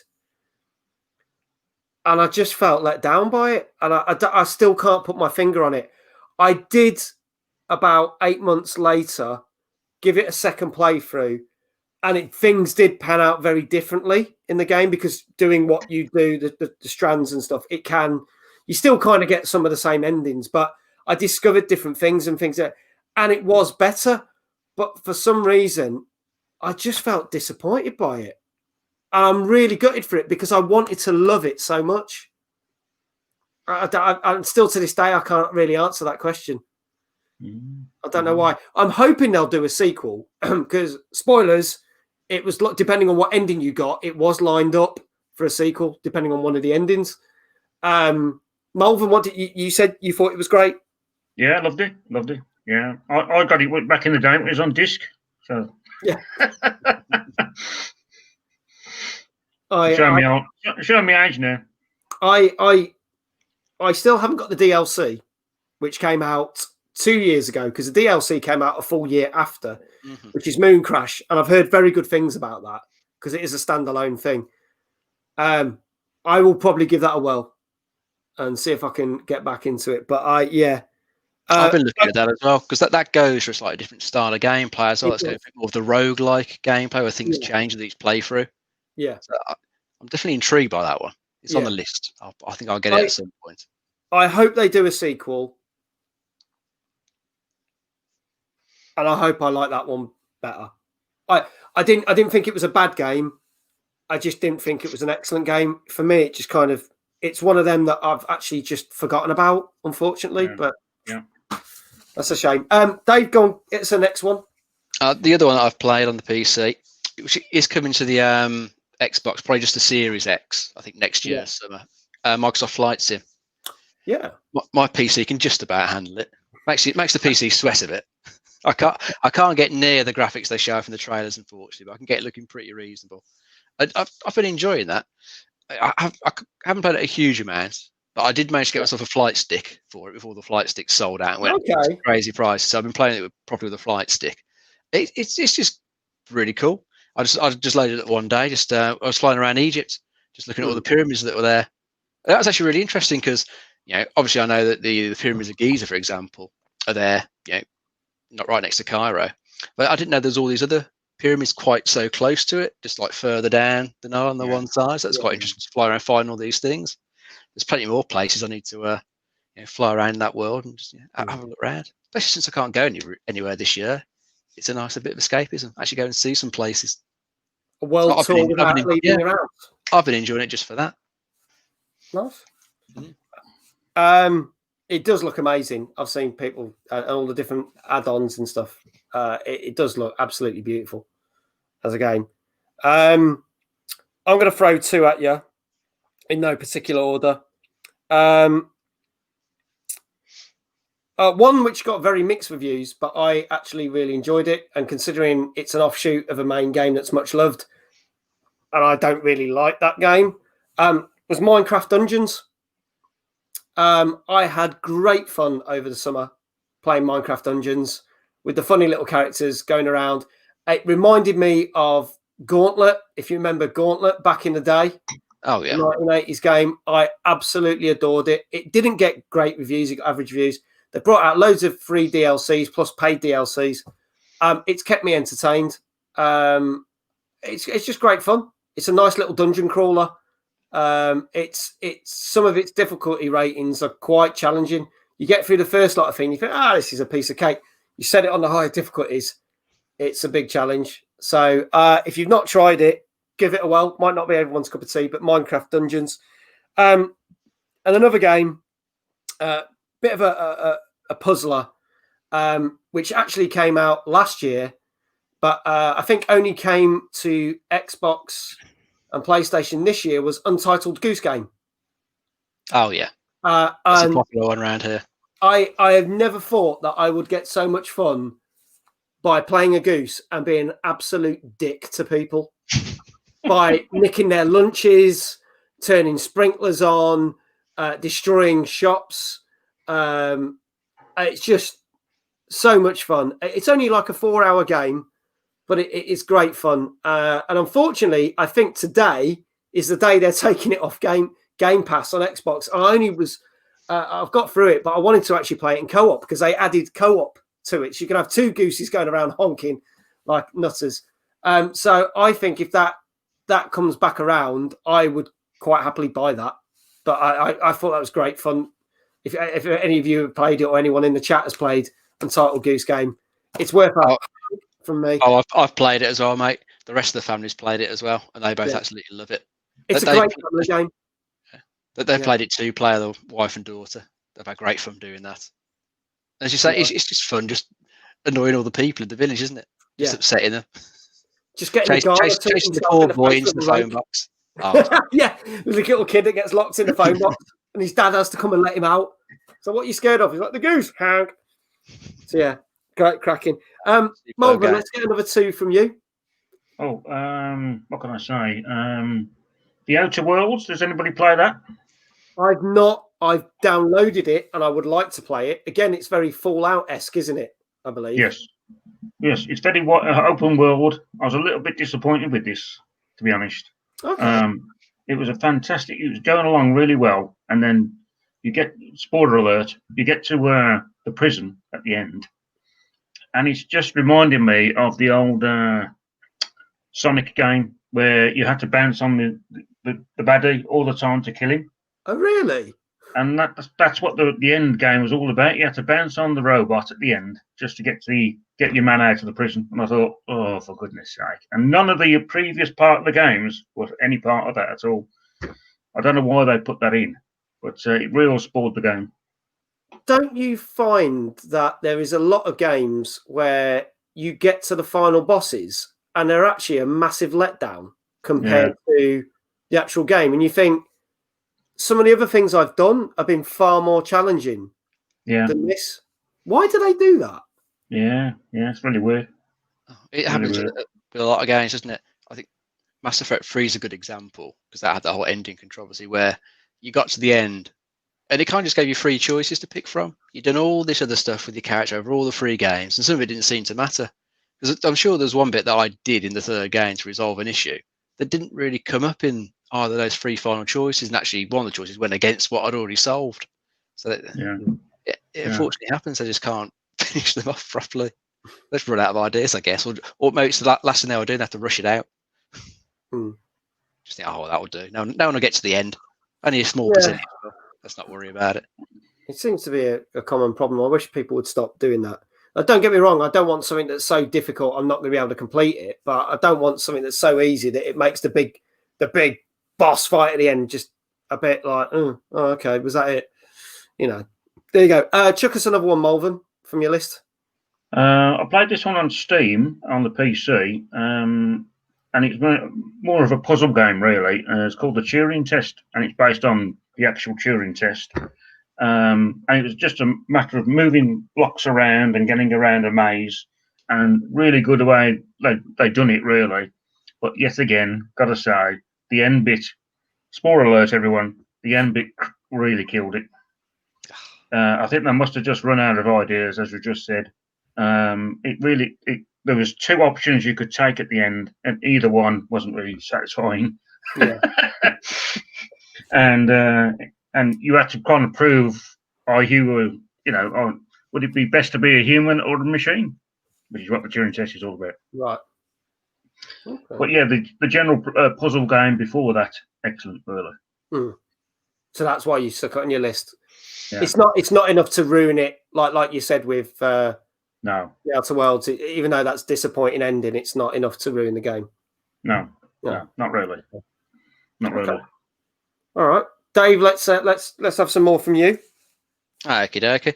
I'll throw you one that I've been playing on the Xbox on and off throughout the year, and I was playing it last year as well. It's just taking me absolutely ages. Red Dead 2. Still going through it very slowly. I sort of play it for a good week or 2 at a time, do a few missions, get completely distracted by loads of side quests that come up with little random strangers that appear, get distracted by that. Then I just move on to something else for a bit, get distracted by other games. I'll come back to it again. I think I'm almost finished the main story. I'm on chapter 6 of it, and I think I've got 2 parts of the epilogue, and then I'll finally have finished it. So at some point next year, maybe by the time the Cyberpunk next gen release comes out, I'll have finished Red Dead 2. That's what I'm going to aim for, at least, anyway. Cyberpunk 2. Oh, God. Yeah, well, we're going to wait another 8 years for that. Best Western says Red Dead 2 is still the only game hasn't finished. It's just such a long game. It just goes on and on and on. I am enjoying the story, but it just seems to just keep going and going. Like the Duracell bunny just keeps bloody going. Are you a big fan of the first one? I'd like the first one. I'd actually say I prefer the second one, style-wise and character-wise. I know a lot of people prefer the first one. First one, I didn't finish it originally when it came out. I quickly went back to it before the second released, just to play through to the end and see how it finished. And I actually realised I was really close to the end originally. I can't remember why I dropped off it. I think other stuff came out and distracted me. But I do prefer Red Dead 2. But it does go on and on. You need a lot of time for that one. Again, being Mr. Unpopular, I wouldn't give those games my time of day. I've got no interest in Red Dead 2. You'd think I'd love stuff like the Cowboys and that, but I just can't be bothered. And I've seen someone play all the way through Red Dead and do everything on playthroughs. And I sat and watched all the videos. Still didn't make me want to play it. And I don't know. I think there's something wrong with me. I don't like Halo. I'm not a fan. We've often said that about you, though. Yeah, that's true. I often play really bizarre games. But yeah, there you go. Is that something that would entice you, Malvern? Red Dead Redemption? No, not really. Not really. your cup of tea. I'm not into running around shooting people and that kind of game. Yeah, It's not me. it's it does divide people. I know that some people just say they can't get on with it, and I think, as Dave said, this second one is quite long. And I know some people who got 8 hours into it, and it was like, Christ, we're not even at the start of this, and I just can't carry on with it. So, horses for courses, as I said, especially in the Wild West with this one. Dave, do you want to chuck another one at us? Yeah, I can chuck you a VR title that I played earlier in the year.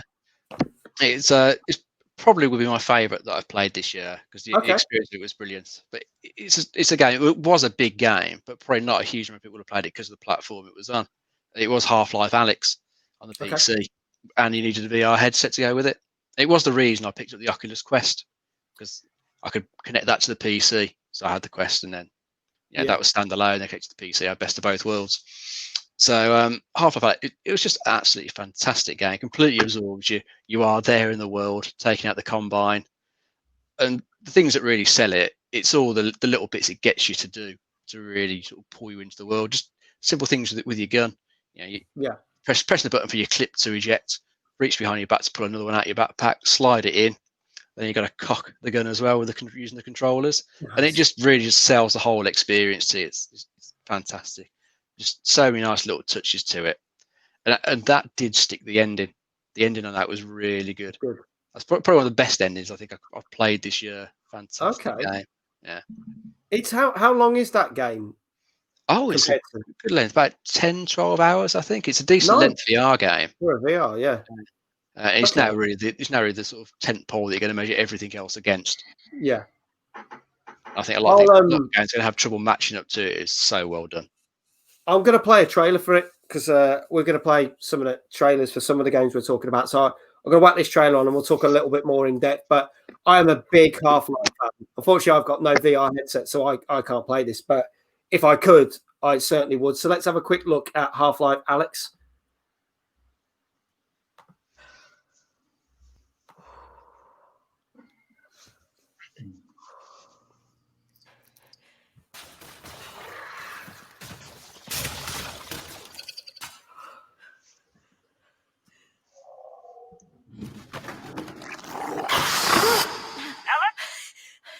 I'm here. So what's the plan? If we can get this weapon, what we're doing here could change things forever. There's no straight shot to the vault. I'm gonna head inside, find a way out. Got it. I'm with you every step of the way. You're gonna need a gun. Don't worry, it's unloaded. It's unloaded now.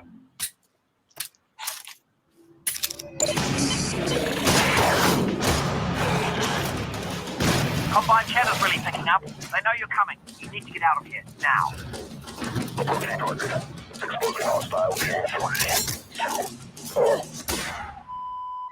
Oh God. They've got Dad. They're gonna find out what he knows, and then they're gonna kill him. All this is my fault. I never told you. I couldn't. I'm so sorry, baby. You are not safe here. Alyx Vance alone cannot prevent his fate. Close your eyes, honey.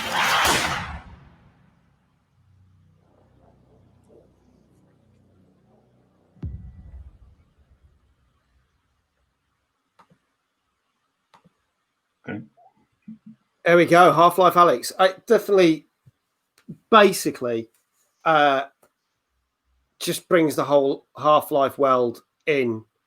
I mean, I was a big fan of those games and loved it. We've all been waiting for a Half-Life 3, and this almost kind of fills that gap. So hopefully, maybe, it will happen. Maybe it will happen. Do we Hopefully think it will happen? I'd hope so. I mean, there was a big gap with Valve releasing games before this one came out, so hopefully it's kick them back into touch to start bringing some more stuff out. Whether Half-Life 3 will be VR only, or whether they will bring it to normal machines, who knows? But after playing Half-Life, Alex, I do want another Half-Life game in VR because it really was just that good an experience. I mean, it's hard to really appreciate it from watching the trailer. It's one of those, you need a headset, you need a good PC, definitely need to try it. It's, I mean, Best Western's just said there, he would get a VR headset just for that. That seems that's pretty. That's why I got the questions for that. It's one of those things. Hey, Hale, welcome. Apparently, a couple of people got kicked out the stream and then come back. That's not us. We're still live. We're here. Thank you for coming back. I'm guessing that's a Twitch issue. Right, 2 more games I'm going to talk about. One of these I've streamed. One of them I haven't. The first one I'm going to talk about is Zombie Army 4, which came out in January. I'm a big fan of the Sniper Elite games and the Zombie Army games. There is nothing more satisfying in a Sniper Elite game as shooting a Nazi in the bollocks with the cam. But to make it even better when it's zombies and you're shooting them, Nazi zombies in the bollocks. I think they did a massive step up with this game compared to the original Zombie Army trilogy. It's so much fun. And the amount of extra content they've chucked in. So the game's 11 months old, and we've got the 5th piece of DLC that came out last week, and I will be streaming that before Christmas. And there's another DLC to come out in January. So that's 6 extra levels, like good 2.5 hour levels on top of like the 12 levels that are already in the game. Loved every bit of it. It's great fun. Definitely worth checking out if anyone's into that kind of thing. I mean, Melvin, you said you're not into your shooters or stuff. I don't think that's going to appeal to you, is it? No. As soon as you start talking about shooting people in the lower end, really puts me off. Tell you, I've seen another side of you, Paul. Tell you. Well, there you go. Oh dear, it's one of them. I won't say anymore. We've showed it on some of the streams. Dave, I know you've played the Sniper. Have you played any of the Zombie Army games? I played the Zombie Army trilogy. I had to play through a few of the levels on that. That was okay. I can't say it really grabbed me. It seemed like Left 4 Dead. I preferred those games to that. Yeah. I haven't looked at the 4th one. But you reckon it's a good one, do you? I do. I think they've put a lot more. I felt that the trilogy, considering it was supposed to be 3 separate games, were all very samey. You could tell that in the 3rd one there were slight differences. They've really stepped it up. And if this is the way that Sniper Elite's going to go, you can see new things that they would add into that. I think it'd be good. So, again, Sniper Elite 4, I think, was one of the best Sniper Elite games out. So they really are improving as they go along. Another game, one that's, again, didn't come out this year, but I've been wanting to get for ages, and I finally bought it start of this year. Haven't completed it, but it's driving me insane, but for all good reasons, is Cuphead. Absolutely fantastic side-scrolling platformer, but it's not as much as a platformer as I first thought it was going to be. A lot of it is you are talking about the whole thing with bosses being disappointing. This basically just puts you in boss fight after boss fight after boss fight, and you have to figure out the sequence that they do and the routines. You have to be very quick with how you jump and melee and shoot with your little cartoon. And it's all done like a 1920s. Think of Steamboat Willie, Mickey Mouse era cartoon. It looks amazing. And the visuals, the sound and everything with it, it is such a good game. It's frustrating as hell, but it's one of those games that would normally make me want to rage quit and stick the controller through the TV. But it doesn't, because the way it's delivered and the way they do it, you just kind of go, okay, I'm going to do it again. Okay, I'm going to do it again. I'm going to do this. And then eventually you do it, and then you move on to the next tough boss. Great game. Check it out. Unfortunately, there was supposed to be some DLC come out for it this year, but it's been delayed. So hopefully when that does come out, we'll get to play it. But yeah, anyone who's not tried Cuphead, please do check it out. It is a fantastic game. Malvern, let's head back to you. I think we're at the halfway mark now. We got 2 more games from you. I don't know if I'm pronouncing this right, really, but it's I played Deus Ex Mankind Divided. Oh, Deus Ex. Deus Ex, that's it. I think there were a couple of versions of this particular game, but I got the Mankind Divided one, and I really did like that. There was a lot of special effects in there. You could add to your character numerous things, and you could do pretty much what you wanted, really. And the end was pretty spectacular, I'm going to say. No more than that. I think that's what Cyberpunk was trying to be, or is hoping to be. Yeah. And I know, again, like you said, you can get multiple endings. You can play the game in any way you want. You could go in guns blazing if you want, but you could sneak and stealth. Yeah. And I think they're very good games. Dave, you've played these, haven't you? Yeah, I've played that one, completed it as well. I thought it was really good. Yeah, I think I played for the DLC as well that came with it. Yeah, some of that was okay. I think that the last DLC, which was like a proper separate story, that was pretty good as well. Some of the other bits felt like they just took it out of the main story just to sell afterwards. But taken as a whole, really good. I do like immersive sims. That's one of the reasons I like Prey so much. That was an immersive sim as well. Play how you wanted. Yes, very much so. Cool. There were 3 other little games inside the main game. I think that's might be what you're referring to there, Dave. The one where he's in the prison. Yeah, that was quite a good bit of DLC. Yeah. Do you want to reel off another one for us? Well, my main game that I play all the time is No Man's Sky. That's on the PC, so I'm very addicted to that. That is a game where they have proved where when it first came out, it got absolutely slated. It's another one like that. It's another one like promised the absolute earth and literally didn't even give you a universe. But they, over the last couple of years, have put a lot of time and effort and made it into the game that it should have been. Yeah. So you literally start playing that this year? Well, no, I've been playing it from day one. Right, okay. So I've seen the evolution of the game over time, and I've still continued to play it. And yes, there's things in the older game that I actually miss now because they've thrown a lot of it out. But it is highly immersive now. The graphics are fantastic. The game is, you can pretty much do what you want, really. And it's a real exploration game, You don't particularly have to shoot anybody if you don't want to. You can get involved with the Sentinels if you want to. But there are various tasks you can do if you want to, or you can do your own thing, which is pretty much good. And I think there's a lot of people from what I've seen on the forums, who have built fantastic stuff. Because you can build your own bases and do a lot of things, really. So it's really quite good, actually. I quite like it. Okay, cool.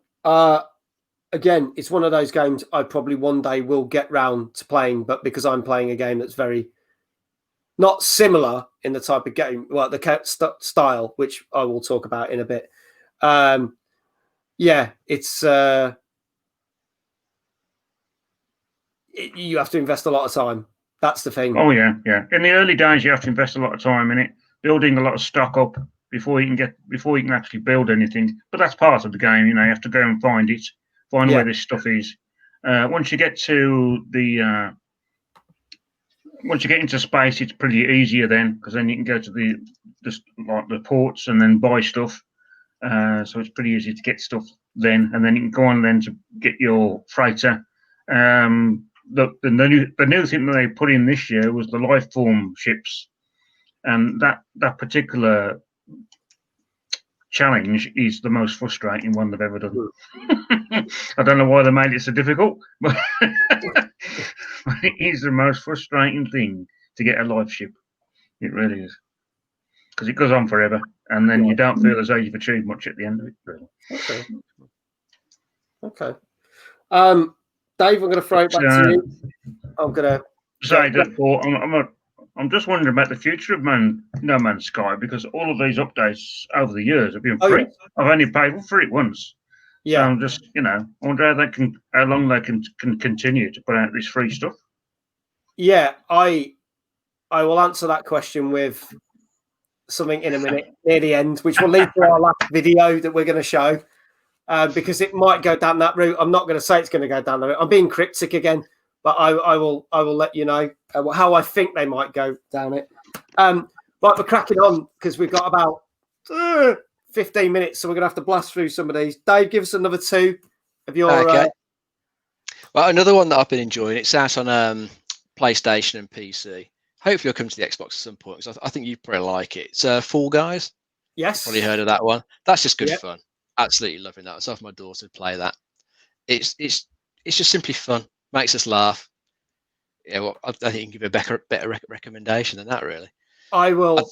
Should I play us a video of it? We can have a look. Yeah, play a video so everyone can see. It's just okay. We'll roll the VT. We'll have a look at Fall Guys.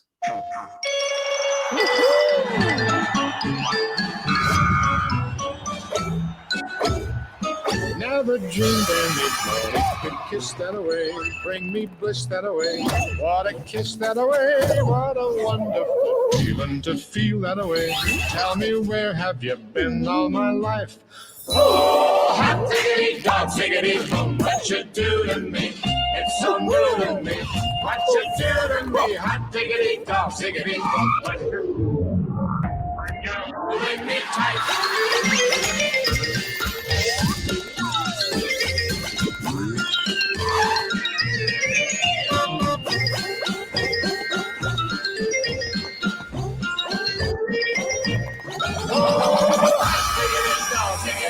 What you do to me? What you do to me? Hot diggity dog, ziggity boom. What you do to me when you're holding me tight? Oh, hot diggity dog, ziggity boom. What you do to me? All my future will shine.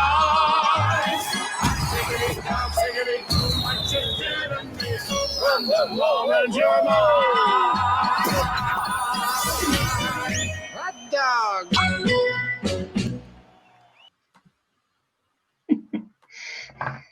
So there you go, Fall Guys. That's become quite a bit of a phenomenon. It only came out in August on the PlayStation. Yeah, it's been that long. They've just launched season 3 of it today, which is all winter themed. So it's had a load of new content added to it. Had a quick play of it earlier. It still seems really good. Fun courses. Here we go. Best question. I'll put that in there. He basically said he never got the chance to play season 2, but he was never disappointed with this game. Season 2, there is some good stuff with that because I didn't play it in season 1 at all. I kind of missed it when it first came out. But my daughter had been watching some streams of it and liked it. I thought, I'll just get it on the PlayStation. We've been playing it loads since then. And they're doing some good stuff in all the courses. There's little bits that can change. So it's not necessarily the same each time, even the same course. There's all these little variations of them, which keeps it feeling fresh as well. Nice. We're gonna have to press on. I'm gonna keep going on. Give us another one, Dave. Actually, there's one thing I want to say to Malvin that did come up in the chat. Polar Knight said for No Man's Sky there's apparently another 4 or 5 more major updates to come. Wow. Keep it going for a while. Still be playing it into 2022. Yeah, there's a major team on that, I tell you. Major team. Dave, give us another one. Another one I played this year. It was the Final Fantasy VII remake on the PlayStation. I had no sort of preconceptions of that going in at all because I've never played any of the Final Fantasies at all before this one. But I'd always heard that Final Fantasy VII was meant to be like one of the best ones, like the pinnacle of that series. They also really good stories and the best characters. And I'd seen all the trailers and stuff they showed for it before it released. I got swept up in the hype a bit, so I thought I was going to get that, and I really enjoyed it. They changed the combat from the original, so it wasn't turn-based anymore. It was more, just standard action, which you could pause to do some special abilities. I thoroughly enjoyed it all the way through. Very good game. But it's only the first part of the remake. Still more of it to come. Okay, interesting. Well, Hale's just commented in the thing. I know Hale streams on PlayStation, but then it can be annoying. I've sworn at the screen a few times and played it. Especially when people grab you, swines. Okay. Right, I'm going to blast through 2 more. I'm going to play a video for my next choice, my favourite games. This was a game that came out on PC last year, but finally came to consoles this year. Absolutely adored it. I haven't finished it. I'm nowhere near finishing it. but we'll keep on playing it until I get to the end. And there's a load of DLCs that come out for this one. This is 2 Point Hospital. Going to play the trailer for that. This is one of my games of the year. Hospital Management for Beginners, Chapter 1. So, you've decided to run a hospital. Here's what you can expect to see. You'll face all manner of ailments during diagnosis. Illnesses like cubism, lightheadedness. Oh, it's pandemic too. Now it's not all playing with plants in facility management, because toilet time can be any time. That's not the only decorating you'll be doing. Interior design can make or break any room. Utilize the latest doodads to cure your patients in the treatment phase. Careful, those machines will need maintaining, but if you stay vigilant and hire top staff, well, it should be plain sailing from there. 2 Point Hospital is out now. Lovely.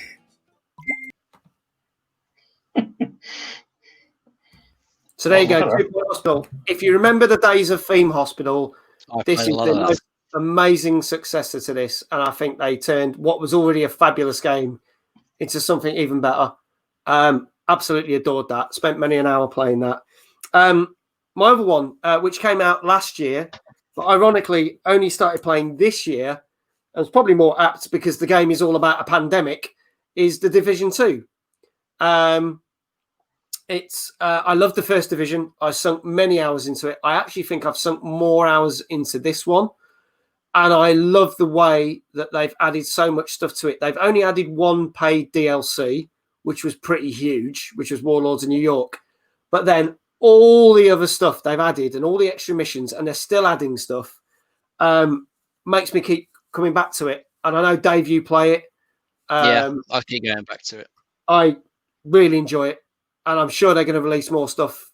I think they've done a better job.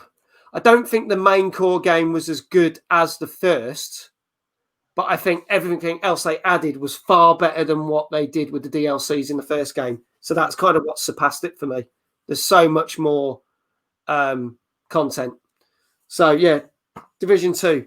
Malvern, let's go. We're gonna fly through some of these now. Give us a few more of your games. Oh, I think I'm pretty much at the end, you know. I think just missing Hitman. I think most people have heard of that one. Yeah. Why do you love Hitman? Again, it's multi-characters. You can dress him up as you like. You can even dress him up as a clown. That was quite fun. And he goes around shooting people. So that was one of the rare shooting games I actually enjoyed. Mainly because you're a sniper and you're undercover, and you have to do a lot of digging around and digging up clues. But yeah, it was just about done really well, I thought, and a lot of extras in there as well. That's a game they keep adding more and more stuff to. I know they've announced the third one, which is due out next year. It's more of what you call a thinking man's shooter, as it were, because if you don't time it right, you're going to ruin the mission. So you've got to be very clever how you do stuff. Dave, you a big fan of Hitman? I've been looking at these games. I keep meaning to get around to play them at some point, but I just haven't. They do look good. I like the idea of them. You got these big levels, lots of options to take out the target. Yeah, I haven't got around to playing them yet. Yeah, hopefully I'll try and find some time next year, perhaps. Yeah, and there's various locations you can go into. As Paul says, they keep adding extra bits on. Yeah. I really feel that this is going to be this is going to look very much like the new 007 game. Yeah, because it's that team that's behind it, IO Studios. So I think they're going to do a great job of that. Fingers crossed. Yeah. Brilliant. Thank you for your list, Malvern. We'll give a quick recap at the end. I think we're going to overrun on this, so we're just going to keep going. Dave, Dave, give us another 2. No problem, mate. I've still got 4 to go. So yeah, next one will be Last of Us Part 2. Right. That ended up being quite a divisive game, which I think wasn't helped by the fact that loads of its cutscenes leaked and were all taken out of context. Yeah, that was a real shame for it. It got lots of bad press before it actually released. But I really enjoyed it. Absolutely fantastic game. Brilliant story, brilliant characters. Very bleak, miserable story, really. Yeah. And not any real happiness in it. But still very well done. Good combat. Very nice. I mean, the proof's in the pudding. We was talking about earlier, the Game Awards. It won 7 out of its 10 awards. So, you know. Yeah, technical achievement is brilliant. Probably the best graphics I've seen this year, and that was before we've even had the PS5 and the Series X. The job they did in the PS4 with that game was fantastic. Absolutely brilliant. Nice. Your next one? Oh, my next one. This is Spider-Man Miles Morales. Currently playing that at the moment. I don't think I'm too far off the end. I've been spending a lot of time doing all the little side content, just getting 100% in each area. But again, that's just been really good. Great story, great characters. It's just kept me coming back to it. It's just very good, brilliant on the PS5 as well. Just loads up ridiculously quick. So it's great. I can just fire it up, get straight back into it. No waiting, no loading screens anywhere. Fast travel is actually fast. No need to tell me anything while I'm waiting, and just there. Nice, awesome game. That is one of the few games, the Spider-Man game from 2 years ago, and that I am jealous that I cannot play them on an Xbox. That is probably the only games that made me jealous that I. You need to branch out to PlayStation, mate. Probably not going to happen. But yeah, I would love to play them. If there was like a thing where someone said, "Yeah, have a PlayStation," and you get those 2 games on it, I would definitely play them. So there you go. Cool. So that's another 2. Right, I'm going to whack through another 2. This nearly made your list, I believe, Dave. Tetris Effect. And obviously, we actually talked about this because this only came out. We talked about this on our first chat show. For the fact that it's a Tetris game, it's amazing. It looks amazing. It sounds amazing. Just everything about it is beautiful. If you haven't played it, go try it. Especially if you're on Xbox, it's free on Game Pass. It is probably, as far as I'm concerned, the best Tetris game. It's something you can sit and chill to and just play. It's not frustrating. It's lovely in VR as well. If you had the chance to play it in VR, I'd recommend it in that. It's just even more immersive, just things just coming around you as you're playing the game. Super. There's like jellyfish and there's bits where you got giant windmills. There's one bit where camels are walking across the desert, which is amazing. So much about that. That's brilliant. I'm gonna let's think where we got. I'm gonna pick this one very quickly. I'm gonna play a video for this one. This is probably my number 1 game if I had to pick all out of my top 10, even though I've not got to the thing. This came out. I've been raving about it. I'm still playing it. Again, a game that probably frustrated me like hell, but it was so worth playing. And yes, it was a game that got delayed because it was supposed to be October, but when it came out, it was perfect as far as I'm concerned. And that was Doom Eternal. So here we go. Here's the trailer for Doom Eternal. The inner circle of death is where he resides.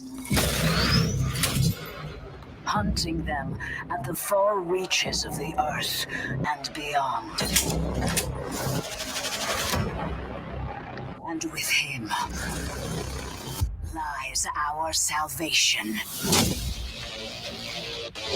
There is only one dominant life form in this universe, and it carries a steel-barreled sword of vengeance. Welcome home, Great Slayer.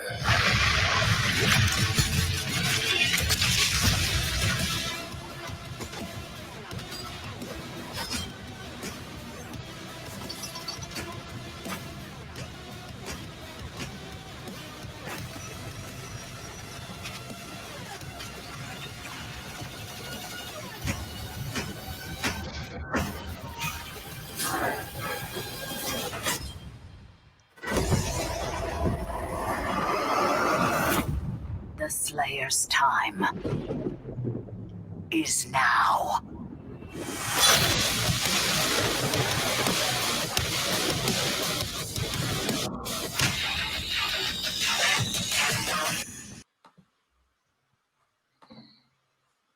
So there you go, Doom Eternal. By far one of my favourite shooters. I love the Doom remake. Absolutely adored this. I had my concerns when they announced that you would have to do certain things, like you have to use your chainsaw tactically to get ammo or health, or you have to do this to get this. And I was like, oh, this is going to suck. It was so far from it. It's so close to call whether I like Doom 2016 or this better. Such a good game. Now I realise we've hit 11 o'clock. So me and Dave are going to keep going, if that's all right with Dave, because we only got a few more games. But our guest needs to go. I want to say a big thank you to Malvern. Do you want to very quickly before you go just run through your list of top games again, so people have got that list, and then we'll say goodbye to you. Well, I guess I'll just say that The Outer Worlds was number 3. Fallout 4 was number 2. But my game of the year has got to be Soulless. Definitely go and play that, guys. Well worth it. Okay, awesome. Go check out those games, people. Malvern, thank you so much for being our guest this week. Thank you for compiling a list for us. And hopefully we'll have you back on the show in 2021. Thank you. Cheers. Thank you very much, Malvern. Cheers, mate. Bye-bye. Bye now. Bye. Right, folks, we're going to crack on. I'm going to give you another game. Now, I don't know how I'm going to do this, actually. Actually, I'm going to move on to you, Dave, because I think you've got 2 more games to go.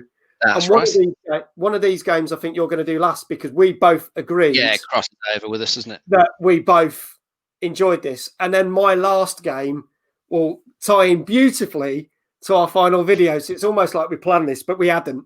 So you go with your last 2. Okay. Well, Astro's Playroom on the PlayStation 5. Fantastic game. It comes free with the PS5. It is just one of those games. It made me smile all the way through playing it. Just the way that it's got all these little throwbacks to PlayStation history. You find all these artifacts which are all old items, like old PlayStation consoles or old peripherals that went with them.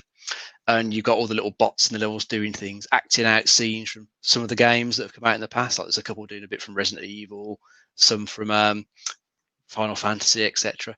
And all of this combined with the fantastic way it does the controls of the DualSense controller just made me smile all the way through. It's not a long game, but it's a brilliant little game. Absolutely worth everyone's time. From when we talked about it a couple of weeks ago, I think it was 3 weeks ago we were talking about it, because it was one. Yeah, it was on the PlayStation show we were talking about. I looked like great fun. Oh, it is brilliant, mate. Yeah. Highly recommend it. Yeah. Okay, so let's go with your final game, which, funnily enough, is the only game that we both kind of agreed on, and it's not a game that came out this year, is it? No, another one I was late to the party with, but it was Control, and I absolutely loved it. It's just got this great sort of mystery to it, hasn't it? You go into this building, there's all this strange stuff going on. You've got no clue what the hell is happening, but it's just enough to just pull you in and just keep you going all the way through the storyline. And it's the combat, I think, makes it as well. Absolutely fantastic combat. The PS4 Pro could just about handle the combat, but it did get a bit heavy for it sometimes. Yeah. Drag the frame rate down when a lot of explosions were going on. But that was quite a rare occurrence. For the most part, it ran beautifully, and it's just absolute carnage. I'll play the trailer for this, because again, I'll talk about the reasons why I love this game so much. And again, like you, I was late to the party on this, because this came out August of 2019. Won multiple awards at the Game Awards and Golden Joystick last year, but then really sold well this year. So let's have a look at the trailer for Control, and then we'll talk a little bit more about this game and why we love it so much.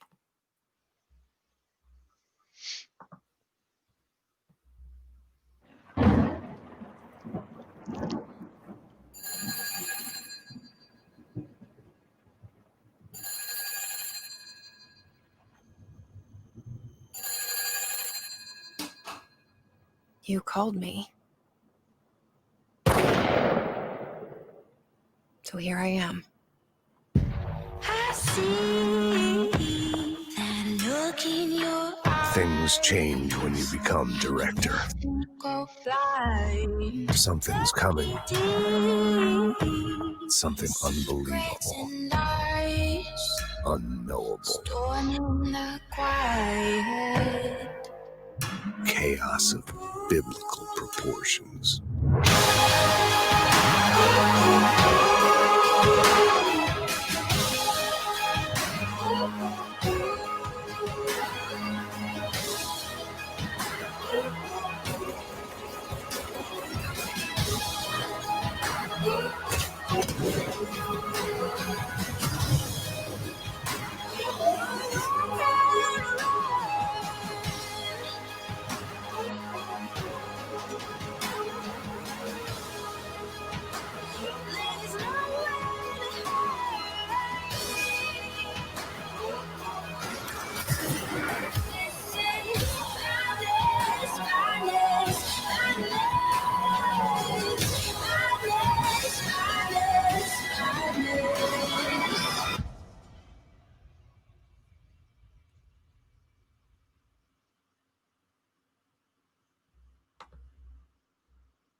So there you go, Control. Absolutely brilliant game. As you said, the combat in it is fantastic. The way you basically all the special abilities, it's got a tough curve to it as well. In certain parts, there were some bits that took me quite a few attempts to do properly. Yeah, a couple of the boss fights, especially. I think it took me multiple attempts to get through. But it was worth persevering with. Yeah, that one you see that looks like a big plank come out. That was probably the hardest boss battle, and it's just so frustrating. I must have died 100 times on that, but it was so worth it after doing it. It was. It's a good story that sort of pulled you along. You wanted to get through it to find out what happened next. Yeah, because it's got that element of a thing like X-Files or Twin Peaks, where you have no idea what the hell is going on, but it's just enough to make you want to find out, and it does start to make sense as you go. And it had 2 fairly decent DLCs. I've still got to play those. They're on my list. Yeah, I liked the first one. The second one, I was a little bit disappointed with because it was a crossover with Alan Wake, and I think I was expecting more from it. Whereas other people really liked the second one and didn't like the first DLC. So it's interesting. But I really love that game. And the only thing that brought it down and stops it from being an ultimately perfect game, as you said, is the frame rate drops on it. And sometimes, like, you might pause the game or you go into the map, come out the map, and your character wouldn't move and it'd be a bit stuttery. Yeah. But then it would work again. But it does look beautiful. It's a beautiful game. Hopefully the newer version that they brought out for the new consoles won't have any of that. But yeah, definitely a fantastic game. And I really do hope they do a sequel to that, or tie it in with the next Alan Wake game if they do another Alan Wake game. Who knows? Who knows? There we go. Just run us through your top 10 list again before I do my final game. Okay. Just so people know.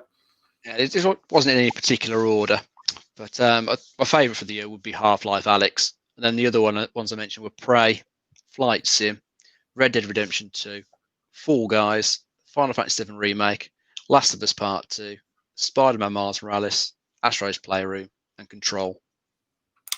Cool. Mine, in no particular order, except I'm going to leave one last one for Minecraft Dungeons, Untitled Goose Game, Zombie Army 4, 2 Point Hospital, Division 2, Tetris Connected, Doom Eternal, Cuphead, and also Control. But it leads me on to the last game that I'm going to mention. And it does time beautifully because for those that know the end of the show, we tried to play a video either of interest or something funny. And yesterday it was announced that Sea of Thieves was 1,000 days old. How the time flies, eh? How the time flies. So this is a game that came out in March of 2018. So it's nearly 3 years old. I have played this from day one. As some of you know, I stream this. This is still in my top 10 games of, well, my top 10 games of the year. Yet again, because they've added more stuff to it, I've continued to play it. I have not put it down. Just like we were saying with Malvern with No Man's Sky and stuff. They've already announced a number of things that are coming out for 2021, which could be interesting. So we will see what happens. It is an old game, but it's interesting that reviewers review it every year because it's almost like a brand new game every year. So I won't be surprised if in 2021 we get a Sea of Thieves review 3 years on, because they've done it the last couple of years. I'm going to play you not the trailer for the game, but a lovely video that Rare brought out yesterday to celebrate 1,000 days and what's happened in that game over the 1,000 days. So this, I think, was great. I stumbled across this literally yesterday morning, and I thought this was perfect to end our show. So here we go. This is 1,000 days of Sea of Thieves. Let's have a look at this.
There you go.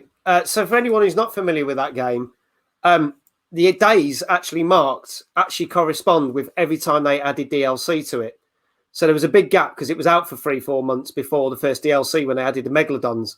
But then each day is everything they added, from skeletons carrying kegs, from something as simple as that, to the day that they added the pets, to when fishing became a thing, to when emissaries became a thing, when you could actually destroy people's masts, all that, when they had added other things, the Christmas update that you saw, the Halloween updates.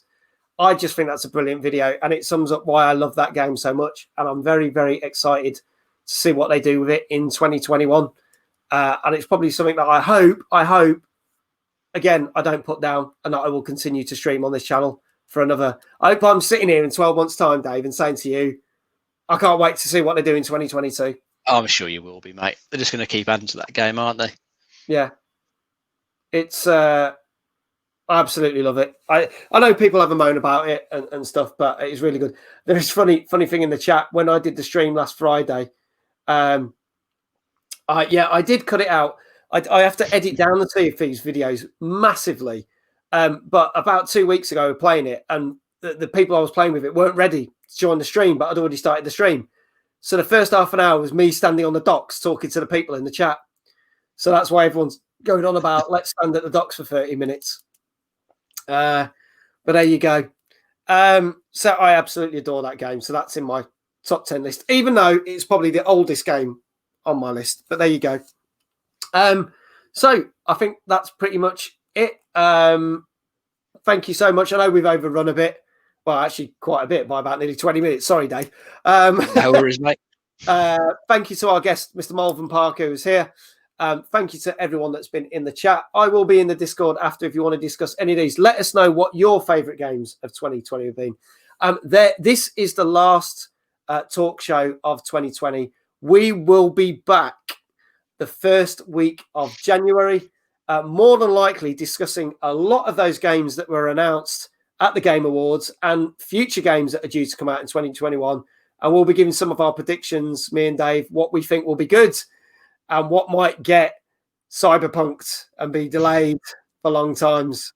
So there you go. So ladies and gents, that's it. Thank you so much for tuning in. Thank you again to Dave. No problem, mate. Thanks for having me. You're very, very welcome. And we shall see you on the next chat show in a couple of weeks. And no doubt I will see you back on live streams as of Friday. Thank you very much and good night. Bye, everyone.